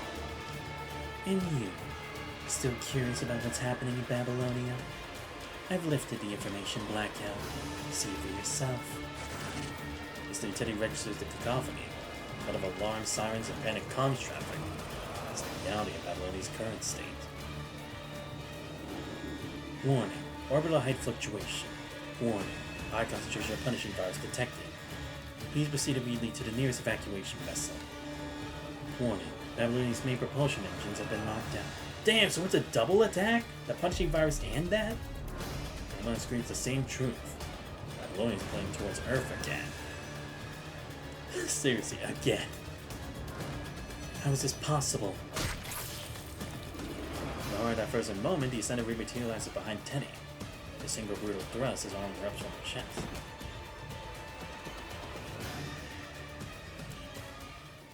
Damn. Damn, I kinda want to... Yeah, you know what? Fuck it. I'm gonna keep going. Jondo's hand punches clean through Teddy's frame.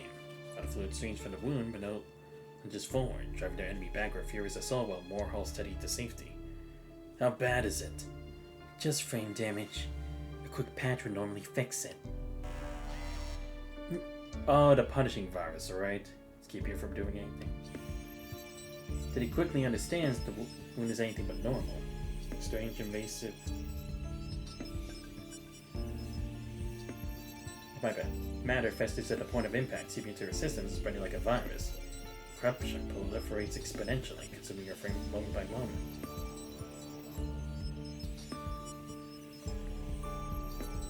My bad, just checking something real quick.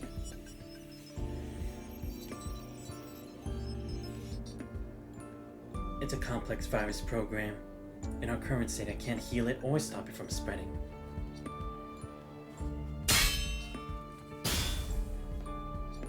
As Teddy watches Minot battle John Doe, a coalization sets in. The current strategy is a path to defeat. To survive, they must quickly find a countermeasure, an asset or an ally capable of confronting John Doe. The core of Elysium. More. You and Minot need to keep him busy. Leave it to us. Without another word, Moore charges into the fray, joining Minot against John Doe. Flying through the pain, Teddy slips into the building. Has to find a core before the virus completely devours her frame. The interior is a tomb, enshrouded in absolute darkness that the chaos outside has created. With every step, her frame grows heavier. Crisp sound of vital fluid dripping from a stark counterpoint to the deathly silence. Found it.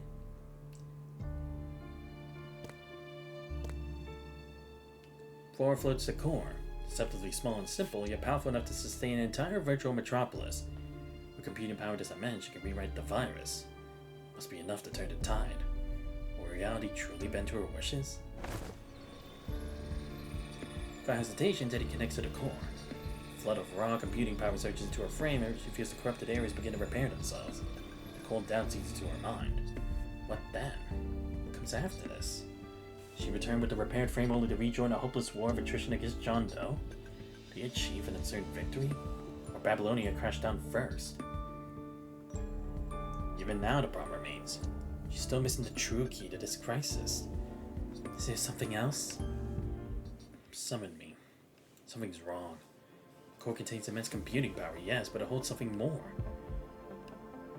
Before she can process this, that presence floods into her mind alongside the raw data. She toward a new information. She can not identify what it is, only that it shares her mind's origin. It's now remaking her. Even as from polished glass, conspicuous clear, but the still waters of a lamplit mirror. It's bottomed off the eye, not wholly loose.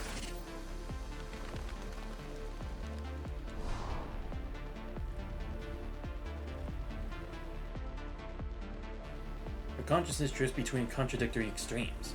A moment lies are feathered, next bearing the weight of mountains, drifting to see a paradox. Come see. You can no longer tell where or when she is.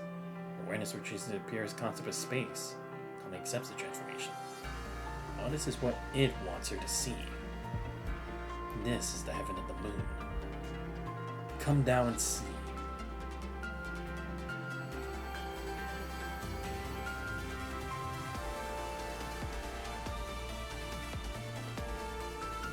sees mud piling the mountains.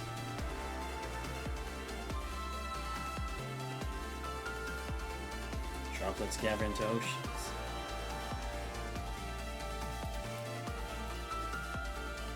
She watches seeds grow into towering trees.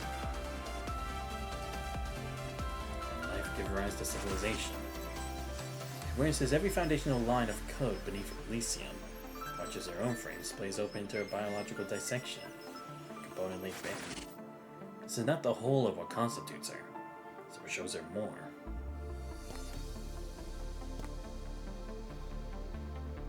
She lands like a bird taking roost, her feet touching ground as she walks forward. So ordinary serene Elysium, and not quite the purely virtual metropolis she loves. So when some people line the street, she figured familiar enough that she could call out every single name.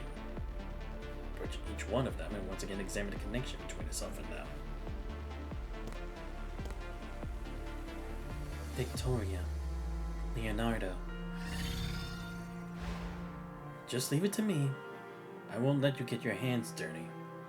Children should trust their elders. It's my failure as an adult to have you face such dark and terrifying worlds so early. Don't cry. Just go back, Victoria. Go back. Children should trust their elders. I want cherry-flavored electrolyte in the celebration. No matter what, I won't restart Project Herald. I've already handed over all the information on Project Herald to the military of Babylonia. No one doesn't need glory that comes at the expense of human lives. Dominant. Salvation. When I come back, you'll be free. You could be anyone you want to be. Not none of the previous heralds ever came back. I will come back. I promise you, my little Teddy. But no. Freedom. But I suppose that doesn't really matter. It's just trading a small cage for a bigger one. There's nowhere to truly escape to. Still better than only knowing one cage. At least, you'd be able to spread your wings.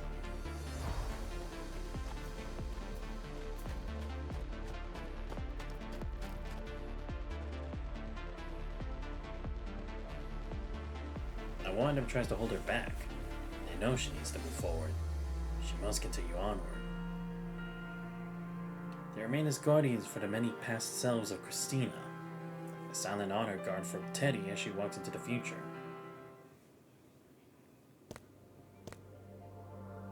In the end, Teddy reaches the end of the road alone. Before her stands a mirror of her own face, still in it, trembling on the precipice of becoming her.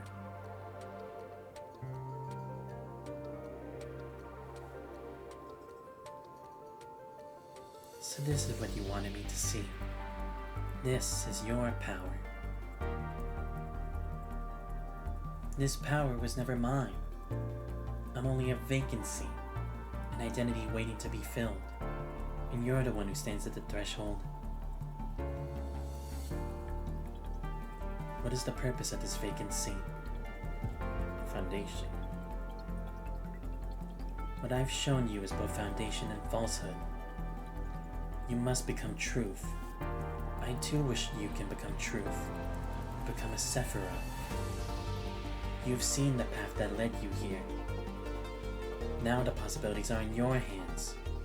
You can build your own tower. A tower that leads to hope. A tower that leads to the future. Foundation. These memories, they're my foundation. They'll be my strength. They're also you. Not yet. The structure's still incomplete. You, as you are in this moment, are also part of the foundation. Only by laying your present self as the final cornerstone can the future Teddy be built. Teddy reaches out her hand toward Teddy. Each present moment is a wave on a river, coming to pass. As it passes, like sediment settling, this now becomes part of the foundation of what's to come. This path is fraught with thorns. I sincerely hope that sunlight will still find you. Words that it cannot yet grasp with its sorrowful embrace,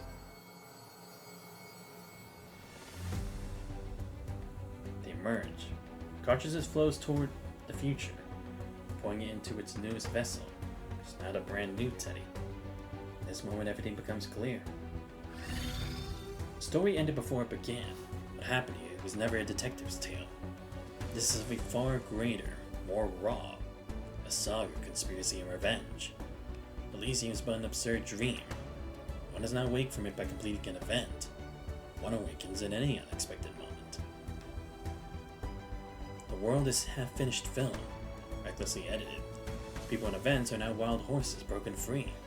On the grasslands, falling and dying are just part of life.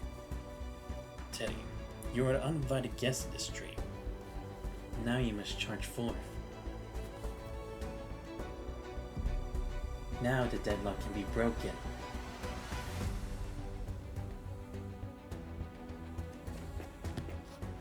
Teddy races back to the battlefield, finally armed with computing power to prevail. For every step she feels the unyielding ground beneath her feet. The same foundation that supports the city supports her.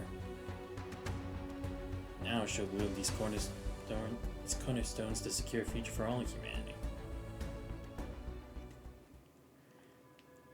Damn. You know what, we'll just try to get through this fast, because we only have like 4 parts left, so hopefully I can do this, but hopefully, because the wind's getting a bit stronger now, but like I said, I want to finish. It says at 2 a.m. it's gonna snow, so hopefully I can finish this. Oh, damn.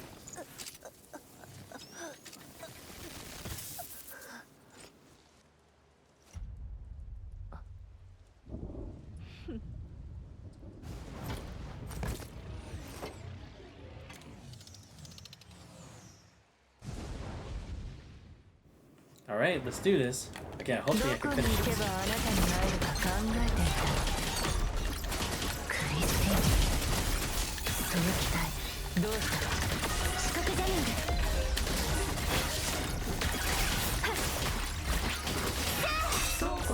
There we go. Got it.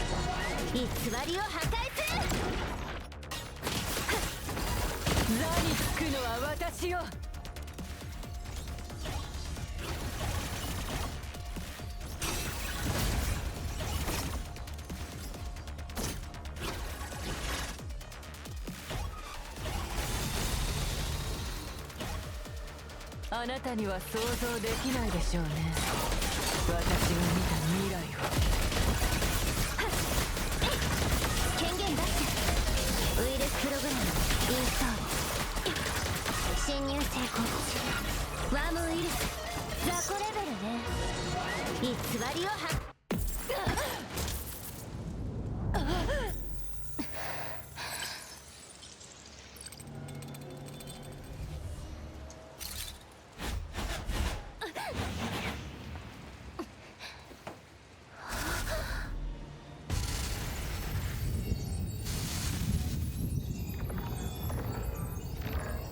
Yeah, I mean, to be fair, I did think the fight was too easy. Oh my god, we're actually folding the city. Are we actually pulling a Kingdom Hearts 3 right now?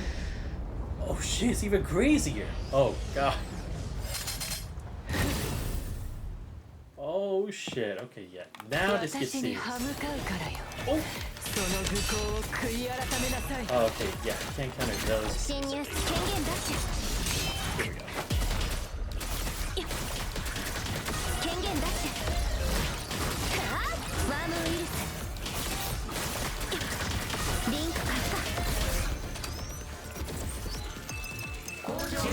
Ow, this is gonna hurt. What'd she do to me? Hey! Cece, what the fuck did she do to me? Oh no. What? What is she doing? Nope. What? Back to it.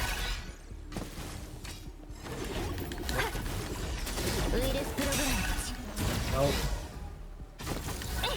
Nope. Oh my god. Okay, she's hurting me bad.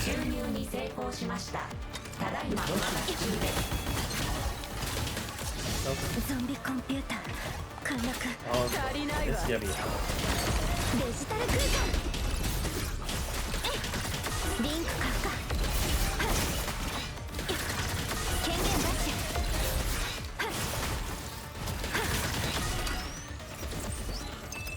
Dude, I'm trying to figure out how to do this. I don't remember how to do the yellow thing. 好きだらけよ Oh my god.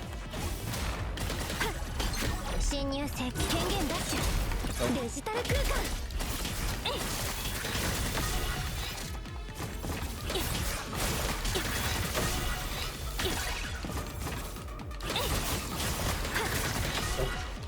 What? How's this still not coming? Oh, did she block my function to do so? There we go. Okay, there we go. もう一度 There 演 we go. 算する Jeez. 足りないわついてこられるかしらリンク活化デジタル空間風が止むことはない私は必ず Like I said, that first phase was definitely way too easy. It's over. But we haven't found a result. Impossible. This level of power. How? Hope of victory extinguished, John Doe is consumed by Fury's fire.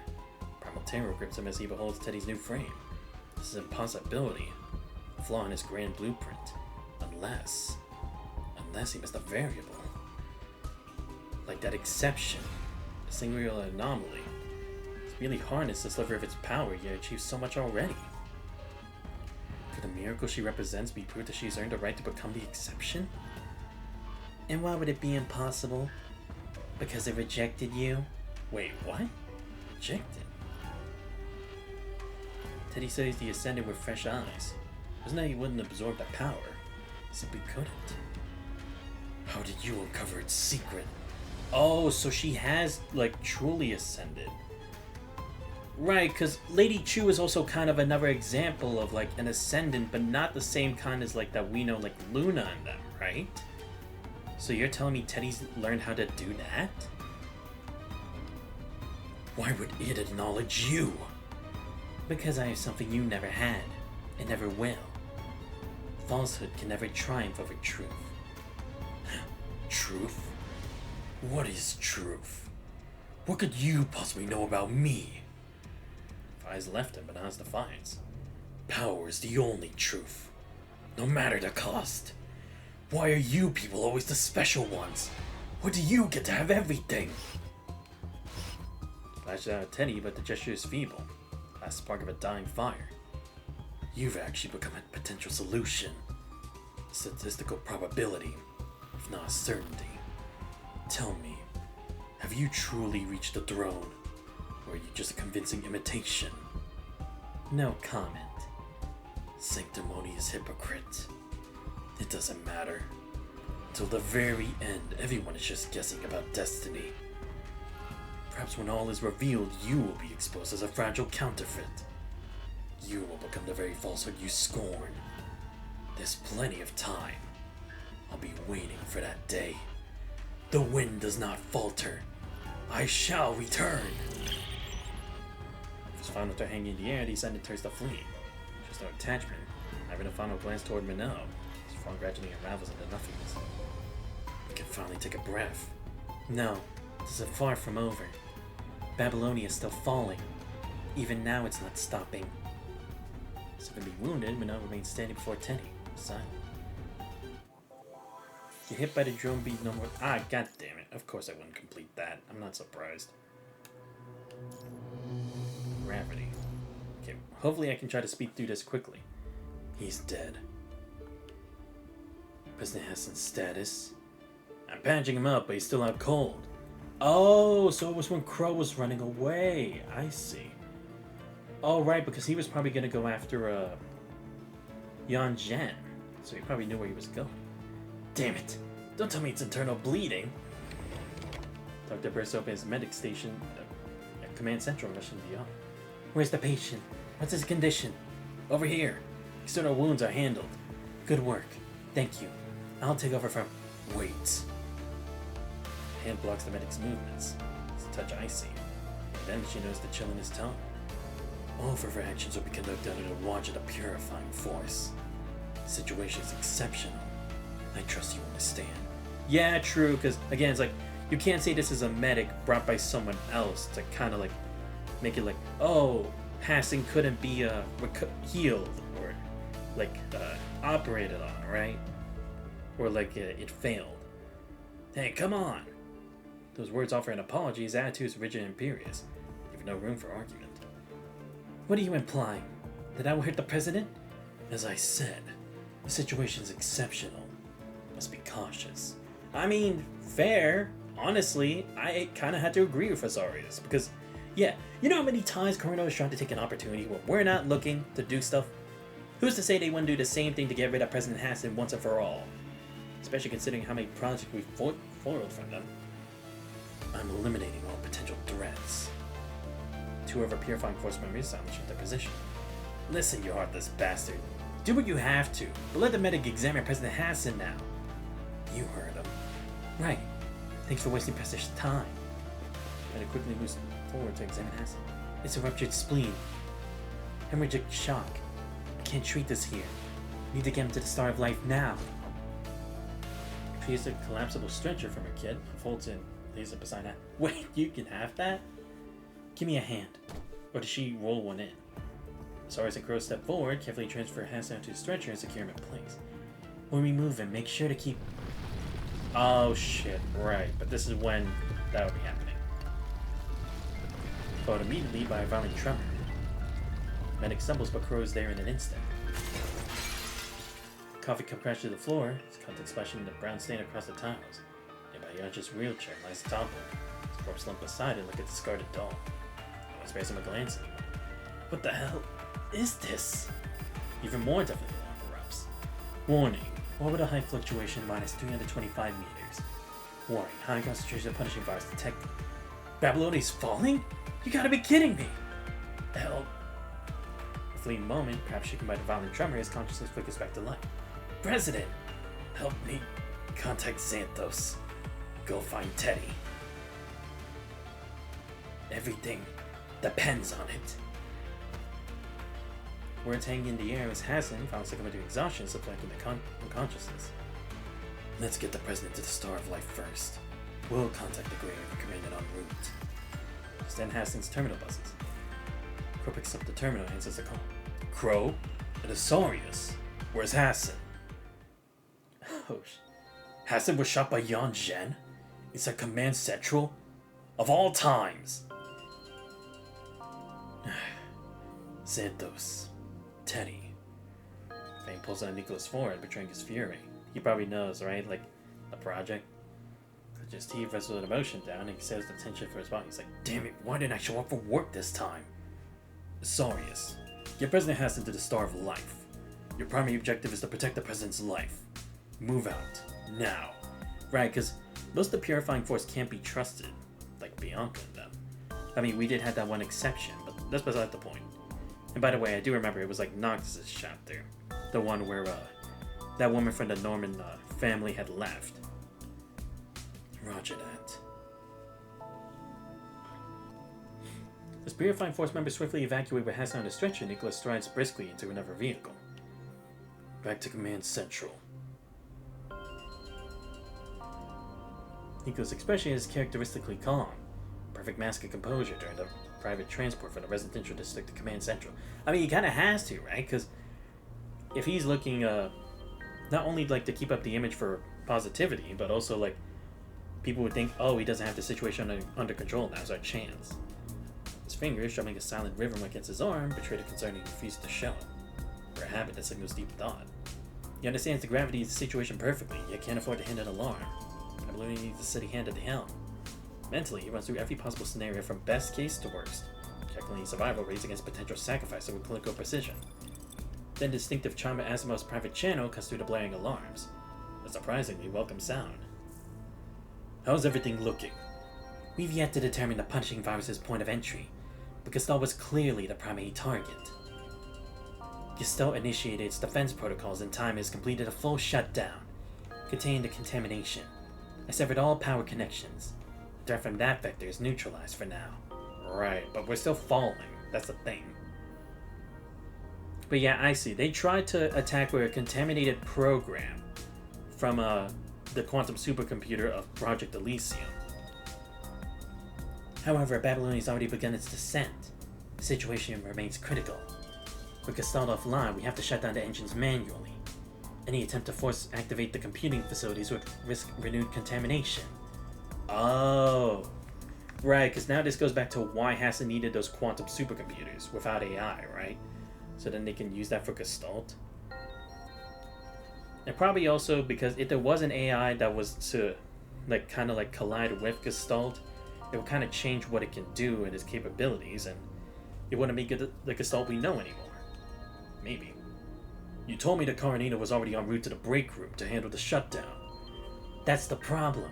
At her pace, she should have completed it by now. The system shows no change.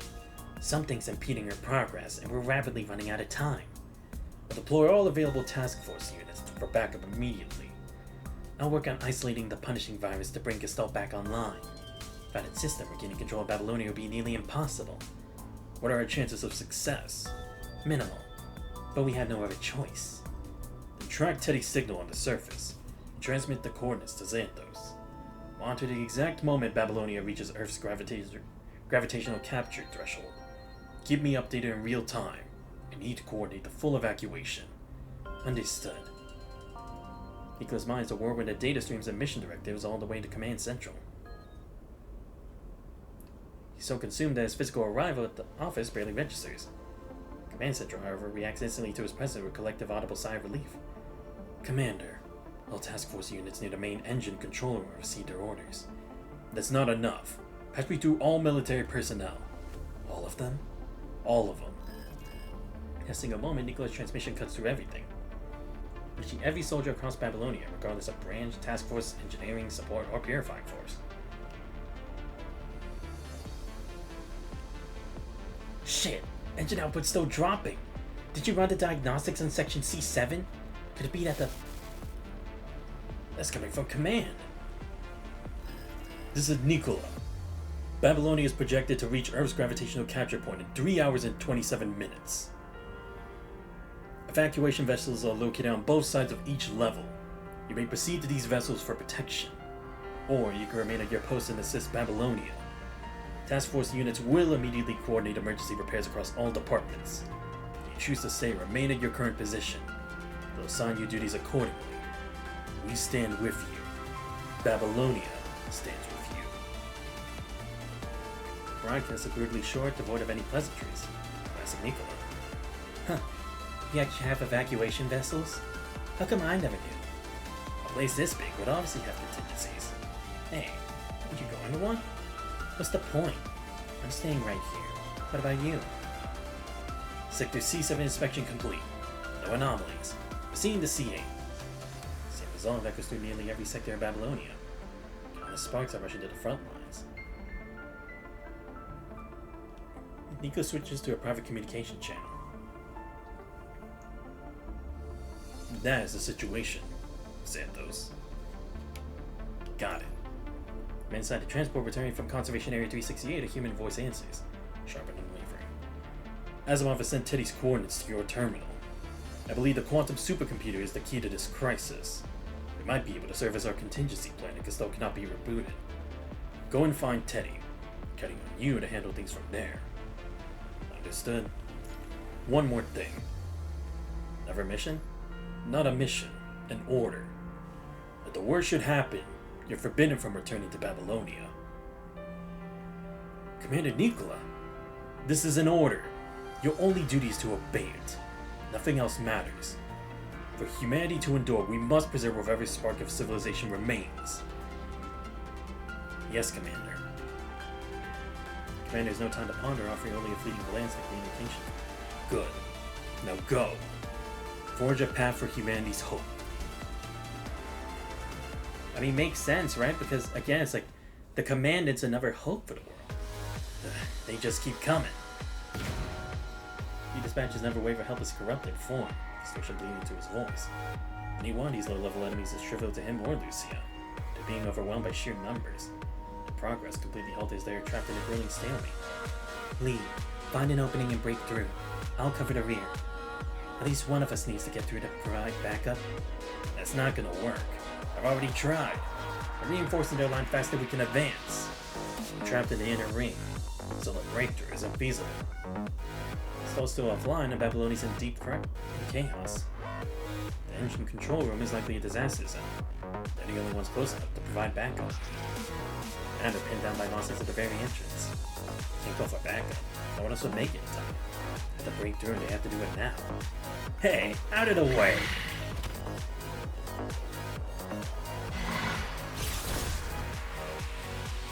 Mark this gaze of satisfaction at his fallen trophy. In a moment of triumph, the hunter becomes the hunted. Now corrupted Lungeon is struck down by a different attack before Noctis can even turn. Noctis, careless. Who you calling careless? Save your breath, Noctis. Used to kill more of the hetero creatures. You two are right. We're fine. Thanks. Other squads are en route. We're performing flame calibration or repairs are focused on civilian evacuation. The alert level has been raised again. Running out of time. We'll hold this position. You proceed to support the engineering force in the break room. Damn, they really need to give Chrome Glory an updated an updated visual. Just die already. The furious roar, Carnita hammers her weapon into the advancing corrupted. Oh wait, give me a second.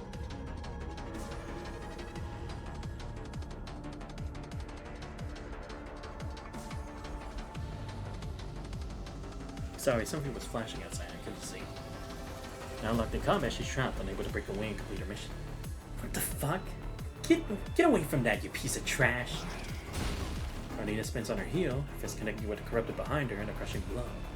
Already shattered several components. As they compromise the core system, the damage will be irreversible even for her. Sees another corrupted beginning to sabotage the distant equipment. Carnita's gaze locks onto Lucia a short distance away just as he managed to breach the emergency brake. Hurry!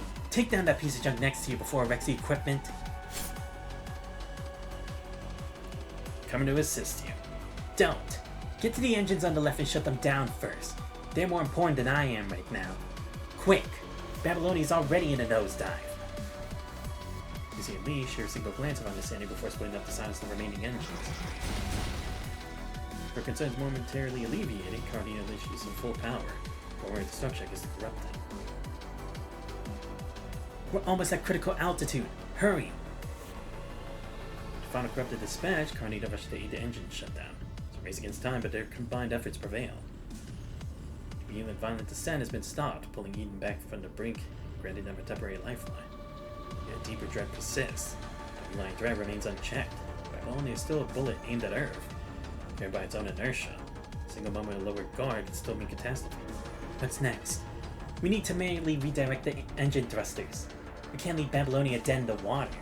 Once the orientation is corrected, we can restore power. Only then will both Babylonia and Earth be safe.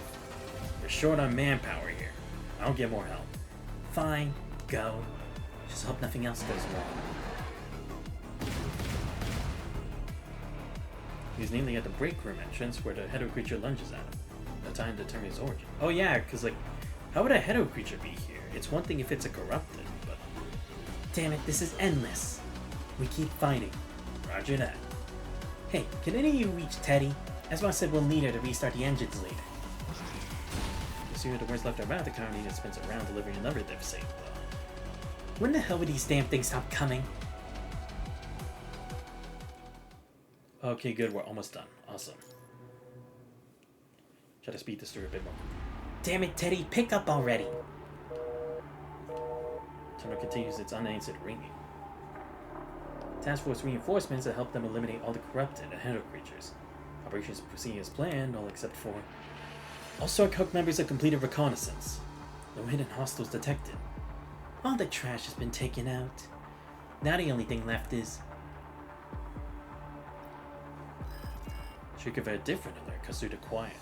The rest of the team immediately checks their terminals, but Carnita remains fixed on her task. She finally looks up, she finds every face here edged with the same unmistakable dread. What is it? Spit it out. We have new orders. All personnel to execute a phased evacuation and escort remaining civilians to the refuge vessels. Once complete, report to your assigned transport to stand by for immediate evacuation. What? I thought we still had time. Command leaves no room for doubt. Babylonia is lost, and humanity's last hope is to flee Eden. Asimov, did you find it? You had to do it right now before we ran out of time. No, I didn't. There's insufficient computing power anywhere in Babylonia to execute a full altitude correction. We cannot restore control to the engine system with our current resources. Babylonia, humanity's greatest technological marvel, is a navigable megapolis suspended in the sky. Moving this colossal structure demands processing astronomical data, or countless parameters adjusted in real time. Wait, let me try reaching Teddy again. You said it yourself, right? The quantum supercomputer she was tasked to find could be our backup plan. In theory, yes, but we still can't reach her. We had no confirmation that she even secured the quantum supercomputer. She's seen our messages. She's just not responding. She must have found something's verifying it. She'll contact us as soon as she knows. We're nearly out of time. If Babylonia crashes, the casualties will be catastrophic. The fate of humanity hangs in the balance. We can't afford to gamble. It's my duty to preserve our remaining strength. But, wait, hold on. She replied. It's a string of numbers, and she's asking us to wait. I'm forwarding it to you now. They both studied the message from Karenina. String of numbers followed by a start final word core. That's the theoretical maximum stability window. It matches my calculations. Teddy must have located the quantum supercomputer. While lack of detail is concerning, this means we still have a chance to turn the tide within that window. I believe we must exhaust every possibility before conceding defeat. Asimov, factor in the evacuation time and set the countdown based on both calculations. All remaining personnel will proceed with the evacuation, guiding civilians to the refuge vessels. Only a skeleton crew remains in the control room. They must be prepared to evacuate instantly. If Teddy fails to respond before the countdown ends, we abandon Babylonia. Ensure the complete evacuation of all personnel. This is my final compromise. Now move out.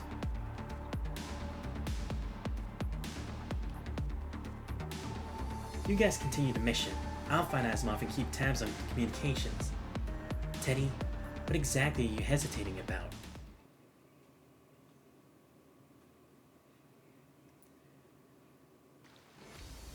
Teddy, what exactly are you hesitating about? She averts her gaze from Teddy's eyes, either out of disgust or a guilty conscience. Just get it over with. Kill me or arrest me. I made my move, and I don't regret it. But stop giving me that annoying look. That shiny new frame of yours is an eyesore I can't stand.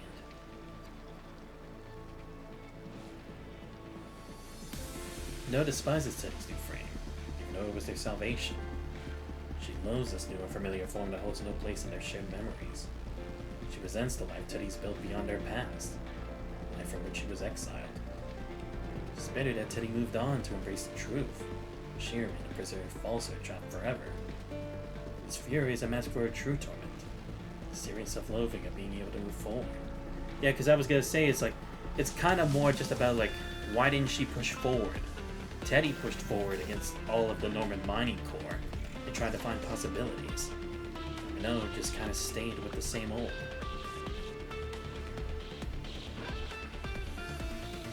I don't have time for your drama, Minot. We'll settle this later. They closed the distance, gripping Minot's face and forcing eye contact. Bone was shattered by no light from her terminal. Crimson glows and start pulse against the screen. How much computing power does Elysium's core actually have? I want the truth.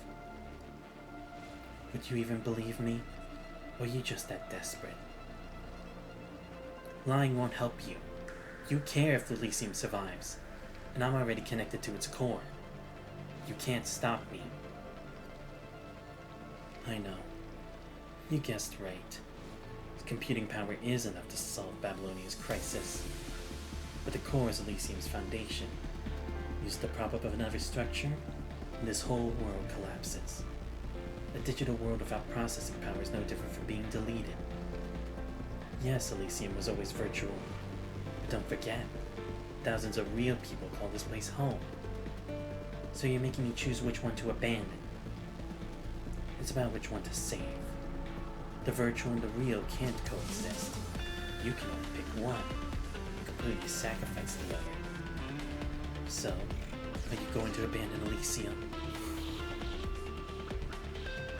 I'm not selfless enough to sacrifice my own world.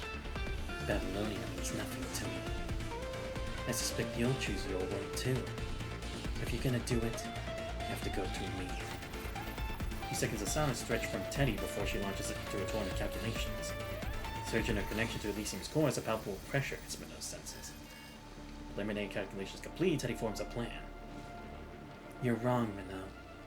No one's life is expendable. Every single life matters. I'm not sacrificing either world. You. Karnina, tell Asimov to grant me full system access. I'm integrating Elysium's quantum supercomputer with all of Babylonia's data as the processing node. I was just waiting for... Wait, what? You're saying you'll be the processing node? Nobody told me it would be like this. Do they have any remote interface equipment over there? There's no time. I can handle it. You'll die, damn it. Karnina.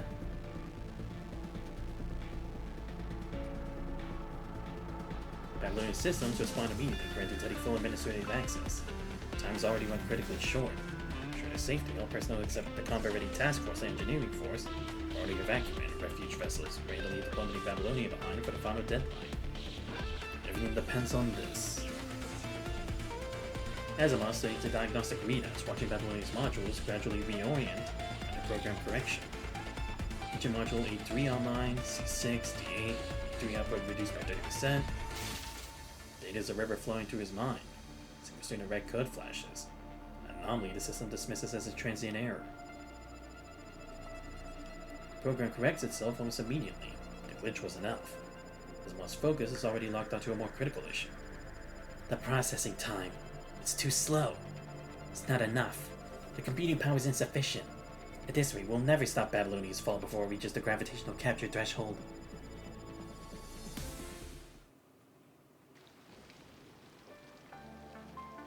Teddy recognizes this reality too. She's at her limit. She can only focus her remaining strength on allocating computational resources. Damn it. Is this it? You were too arrogant. Spouting crap about saving everyone. I don't know what the course showed you, but throwing your life away won't create some perfect ending. Isn't this what you wanted? Teddy's vision begins to swim. The world around her blowing at the edges. Let me connect to your system. I'll share the processing load. You don't have to. Cut the tough act. The next system, Minot is drowning. Full weight of Teddy's burden crashes into her. She sees endless mountains of data, rivers of raw information with no beginning and no end. Data, data, data, and this streams of unprocessed data. She redirects every ounce of her frame's computing power, but it's a futile dam against the tidal wave. Excruciating pain surges through her systems as her mind deviation index skyrockets. How are you even...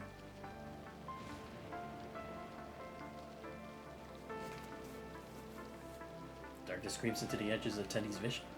Is this my limit already? Reality fractures into countless mirror shards, revealing the darkness that lies beneath. And from that darkness, gentle whispers echo. On the grasslands, falling and dying are just part of life. Now you must charge forth. So I just need to close my eyes, and it'll all be over? Words heard not long ago echo once more in her mind.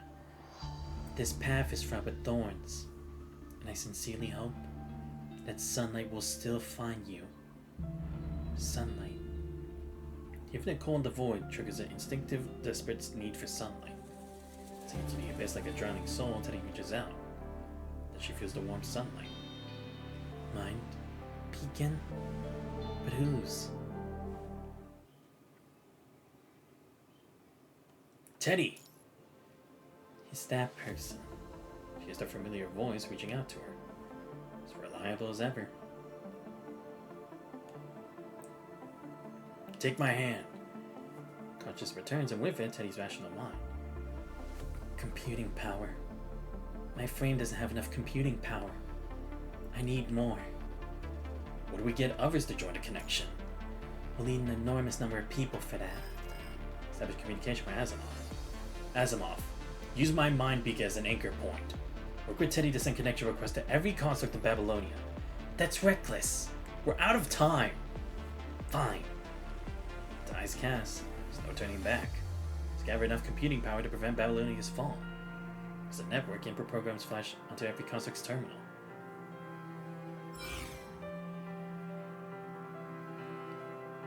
Grey Rave has joined the connection. Strikehawk has joined the connection. Cerberus joined the connection. Dark Air has joined the connection. Eager joined the connection.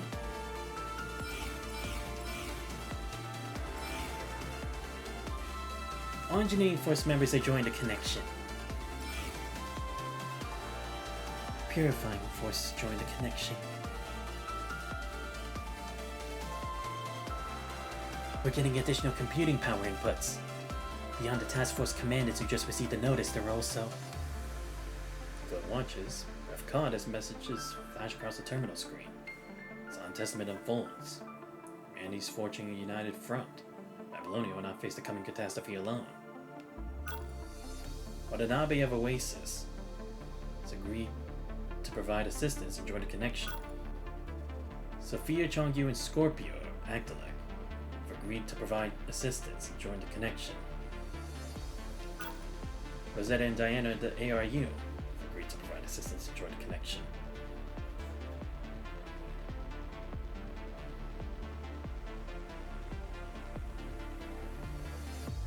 One by one, countless hands emerge from the digital darkness. Reach out to lift Teddy, to lift Babylonia itself. She can feel it. River of raw computing power flooding the system. These new connections a surge of strength. Again, she sees the countless silhouettes, but now they shift, form transforming from echoes of herself into a mosaic of faces, familiar and strange. This collective might courses through her mind is more than data, physical sensation, ghostly touch from every soul now standing with her in reality. So, the foundation of civilization is solidarity. Nice, here we go. Finally, the final chapter. I mean, the final arc. You're awake. Cautious returns to Hassan. What's Babylonia's status? After you lost consciousness, the punishing virus corrupted Gestalt, causing Babylonia to fall toward Earth. The core Teddy secured provided the critical computing power needed to reboot Gestalt. Engines are not functional, but Gestalt still hasn't recovered. Thanks to Teddy, Xanthos, and the efforts of many others, Babylonia managed to arrest its descent before reaching the point of gravitational capture. It has since returned to its standard orbital altitude. And FOS? Most seems momentarily taken aback by the question. We lost contact. We cannot confirm if their silence is due to the activated self-preservation protocols or another cause. Regardless, FOS College performed an emergency separation from Babylonia. What? Oh, so yeah, maybe it is. Maybe we are going to deal with, like, the corruption within the world government. Like, them specifically. Perhaps FOS is somehow connected to what caused Babylonia's fall. It would make sense because, again, even with Yan Zhen's standings, he would still need certain knowledge in order to actually affect Gestalt too, right? And FOS College would be the only thing because that's Dominic's research. And clearly the Wheel of Fortune also knows about FOS. Along with Iceling, so. Wow, okay, yeah, we really are getting into it. But damn, who'd have thought where the Commandant's adventure began with FOS College would be where a lot of this problem stems from. The cause of the fall is likely linked to the Philo tree. Right, the Philo tree. The thing with Liv. Teddy should be returning soon as well. Is Teddy's frame related to the Philo tree like Liv's? Could it be a Sephira frame? Oh, yeah, Sephira. They were talking about that. As is taken aback by Asimov's bluntness. Previously, his approach had been far more cautious and probing. Teddy's current state is clearly unlike any of our existing frames. Its data closely resembles records we had in the archives. Right, because that's kind of the same thing with what the Ascension Network is for the Ascendants, right? Because Luna's able to determine things in the future, similar to like what Gaston can do, right? So it clearly passes through like the third dimension, like to the fourth dimension. So is it the same, but just not contaminated or built upon the punishing virus, and more of like on a pure natural phenomenon? That's kind of why I have to think it is.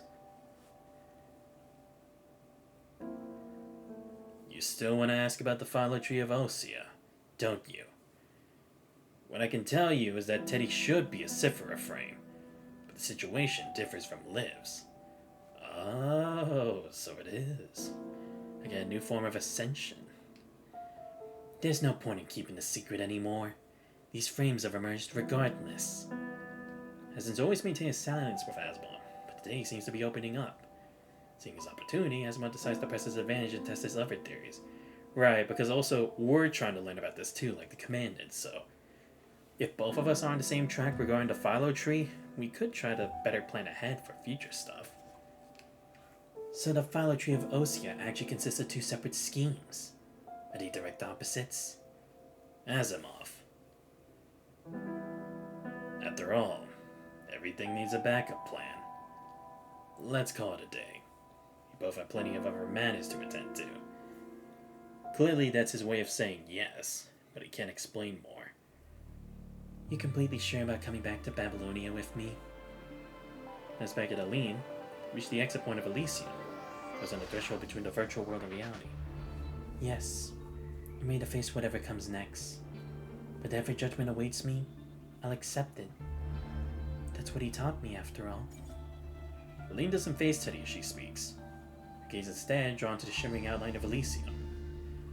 This was the city, the kind of vibrant, bustling place she and Moore dreamed of. A future haven for after the war. A future that died with the real Moore. Oh, okay. So that's why the punishing doesn't exist anymore. And it kind of made it seem like it was the setting after the fall of Babylonia. Because everything had just stopped. Time stopped moving forward. It reached a point where it didn't really move forward with the whole punishing thing, just erased it. Utopian dreams, it seems, can't last forever. I thought you might want to stay with Moore a little longer. He is not Moore. I've always known, deep down, that Moore's gone. Letting go is the only way we can both be free. Otherwise, when we meet again someday, you'd hate seeing me still trapped by that fake false illusion. I couldn't bear to see him look at me with disappointment. She holds back the tears welling in her eyes and turns to walk towards him. I mean, to be fair, it is tough to give up such a fantastical dream, right? Aren't you taking a core from the dark room? Wasn't that your original mission? Huh, my mission. I already got the crucial information I needed. Now it just serves as Elysium's foundation, providing the computing power the city needs to exist. This core, this quantum supercomputer, isn't special to anyone else anymore. This is where it belongs. He stares around him, seemingly from nowhere, as if all of Elysium has suddenly been there for a while. Let's go.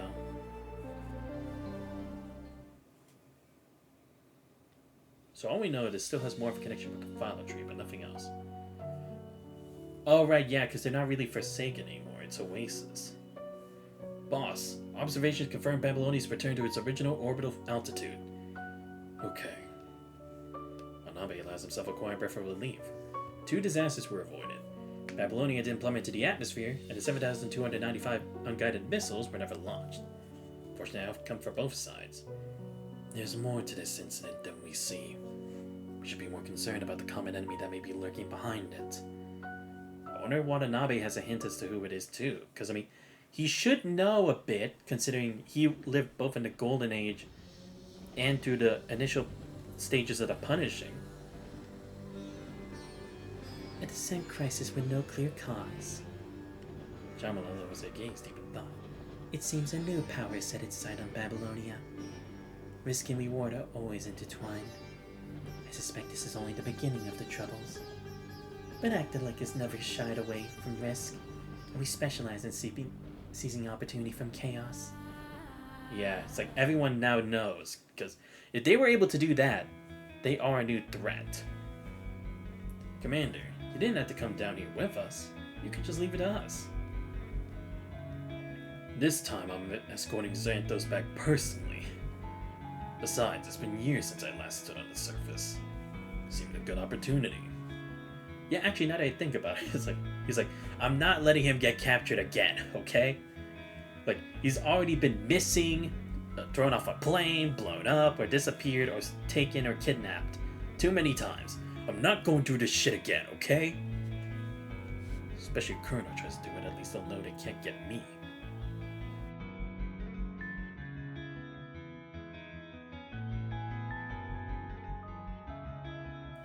Everyone finds tasks too busy themselves while waiting to transport craft carrying Xanthos. Mikla, however, remains still, his gaze sweeping her over their surroundings. How long has it been since he last stood on Earth? Ages. The ground beneath his feet is coarse and solid, and Earth's natural gravity holds a subtle different weight from Babylonia's artificial pull. Have I really forgotten what Earth's gravity feels like? Some longings are inescapable. The call of Earth is a phantom limb, an ache in the blood. Even those exiled for decades or those who have never felt the warmth of its soil carry this ancestral homesickness deep within their bones. This is... His gaze falls into a small sapling standing alone not far away. This tiny plant is the most vivid presence. Fragile but stubborn punch of life. Something wrong, Commander? You found something? No. Just a sapling. Oh. Surviving out here? That's something special. Maybe next time we come back, it'll be a full-grown tree. My apologies, Commander. I got carried away. No need. My spirits are a sign of strong morale. Life needs hope to have a future. In the distance, the transport craft settles on the ground. Commander emerges, wearing a cape emblazoned with a shield and wings insignia. Before walking towards Xanthos, Nicola casts a final glance at the sapling, calls to mind a concept Hassan once described. Mandy's only path to breaking the stalemate to come. He understands now. They're not the tree itself, nor its crowning fruit. They're the soil, the unremarkable dust forgotten by the river of time. Those who are powered now have never been true architects of destiny. That role belongs to others. None of that matters. They'll be the foundation, from which a colossal tree will arise. The nurture its ascending branches and countless tendrils until it blossoms, but bears a harvest for all humanity. A new chapter begins. Whoa, it even shows all the chapter titles. Mandy will climb that tree, reach for its blossoms, find her way to the true Eden. Cool. Well, at least we finally ended a chapter on a positive note, you know? We don't really get that a lot. So, I guess, like, she doesn't really exist anymore, this, Manel, because she only exists in this, virtual reality. Because I don't think we got a clear explanation, like, does she actually exist, or does she only exist in this virtual world? Don't know if we'll get anything about that. And we didn't get to see a reaction from Wheel of Fortune, nicely. Maybe we'll get that to start our next chapter, and they'll be like, okay, now to start our next move, and then focus on something else completely different. But I like the conclusion of the chapter, though. Seeing that, again, a new force is starting to emerge, and they're trying to turn the gears by using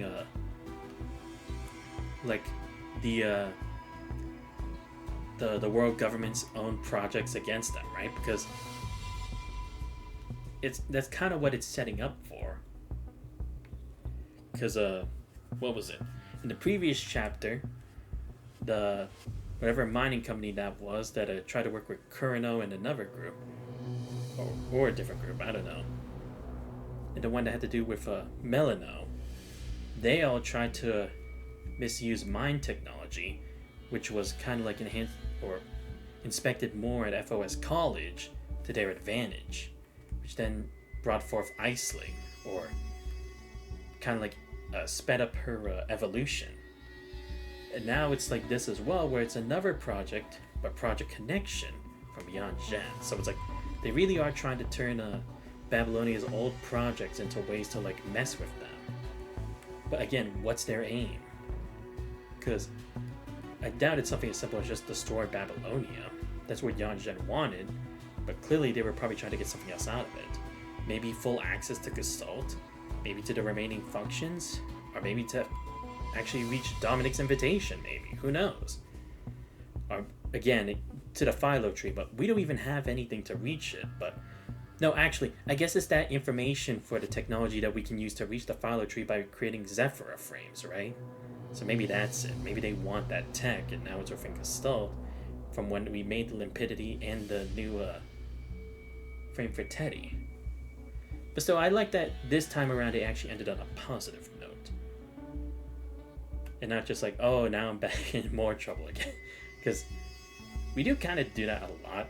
But again, it's like, it's a great suspense to have. They do that for Loving Waves too. But cool, at least I was able to do this and my game did not crash or anything. Awesome. But yeah, pretty good chapter overall too, I'm not gonna lie. I was still more of a fan of the Live Limpidity arc, but this chapter was also pretty good. Like, I actually did like it. And again, it didn't go to Teddy like, oh, having to be so reliant, or like he's one of the cornerstones for her. No, it's like, it's Teddy's own experience. It's her own life and such. And bringing that connection with Minot was interesting. But again, it's like, what's going to happen to her now? I doubt she's going to be like an actual member of the team or anything, but we'll see what they try to do with the next chapter. And I guess the whole thing with like trying to show them all the chapters before, like their way like ending the new year. But yes, once again, we are all caught up with main story for Punishing Grey Raven. And yes, I know we haven't do a woven prologue yet, even though I really did want to, but again, I just had so many other things going on, I couldn't. But yeah, when I'll probably try maybe a bit later to do this floating record, because like I said, I want to actually see where this goes for Discord and actually learn more about her. Because like the only thing we really know about her is like her connection with Lilith, but nothing else besides that, or like her moving forward. So it'd be a great progression in character arc to actually go through, especially as a floating record. But yeah, pretty cool overall. Like I said, later today I will do a Sonic Racing Crossword stream, and it will be that same stream where I rank my top 5 games of the year, and yes, there is an honorable mention somewhere there. So yeah, I'm gonna go to in-depth for like all that stuff, just do some awesome racing, hopefully try to reach a level higher in A rank, and try to see if just talking about what we can prepare for the new year. Because like I said, I won't be streaming on New Year's Eve, because probably do stuff with family, and then New Year's, I don't know if I'll stream on that day or not, but you guys will know. Because we still also had to do the Trails Beyond Horizon demo. We still had to finish the prologue. Let's see, what else? Had to continue with Do at Night Abyss story. Honkai Star Rail I'll probably do at some point. The same for Honkai Impact 3rd, but those can wait a bit longer, honestly. But anyway, I hope you guys did enjoy the stream for tonight. If you guys didn't, you're already following the channel, please make sure that you follow. Much appreciated. Check my YouTube channel, post all the videos, subscribe as well. Join Discord if you guys not ready. Links to all those are on the channel. But this has been Santos Voice. I hope you guys have a great rest of your night. I'll see you guys next time. We're out.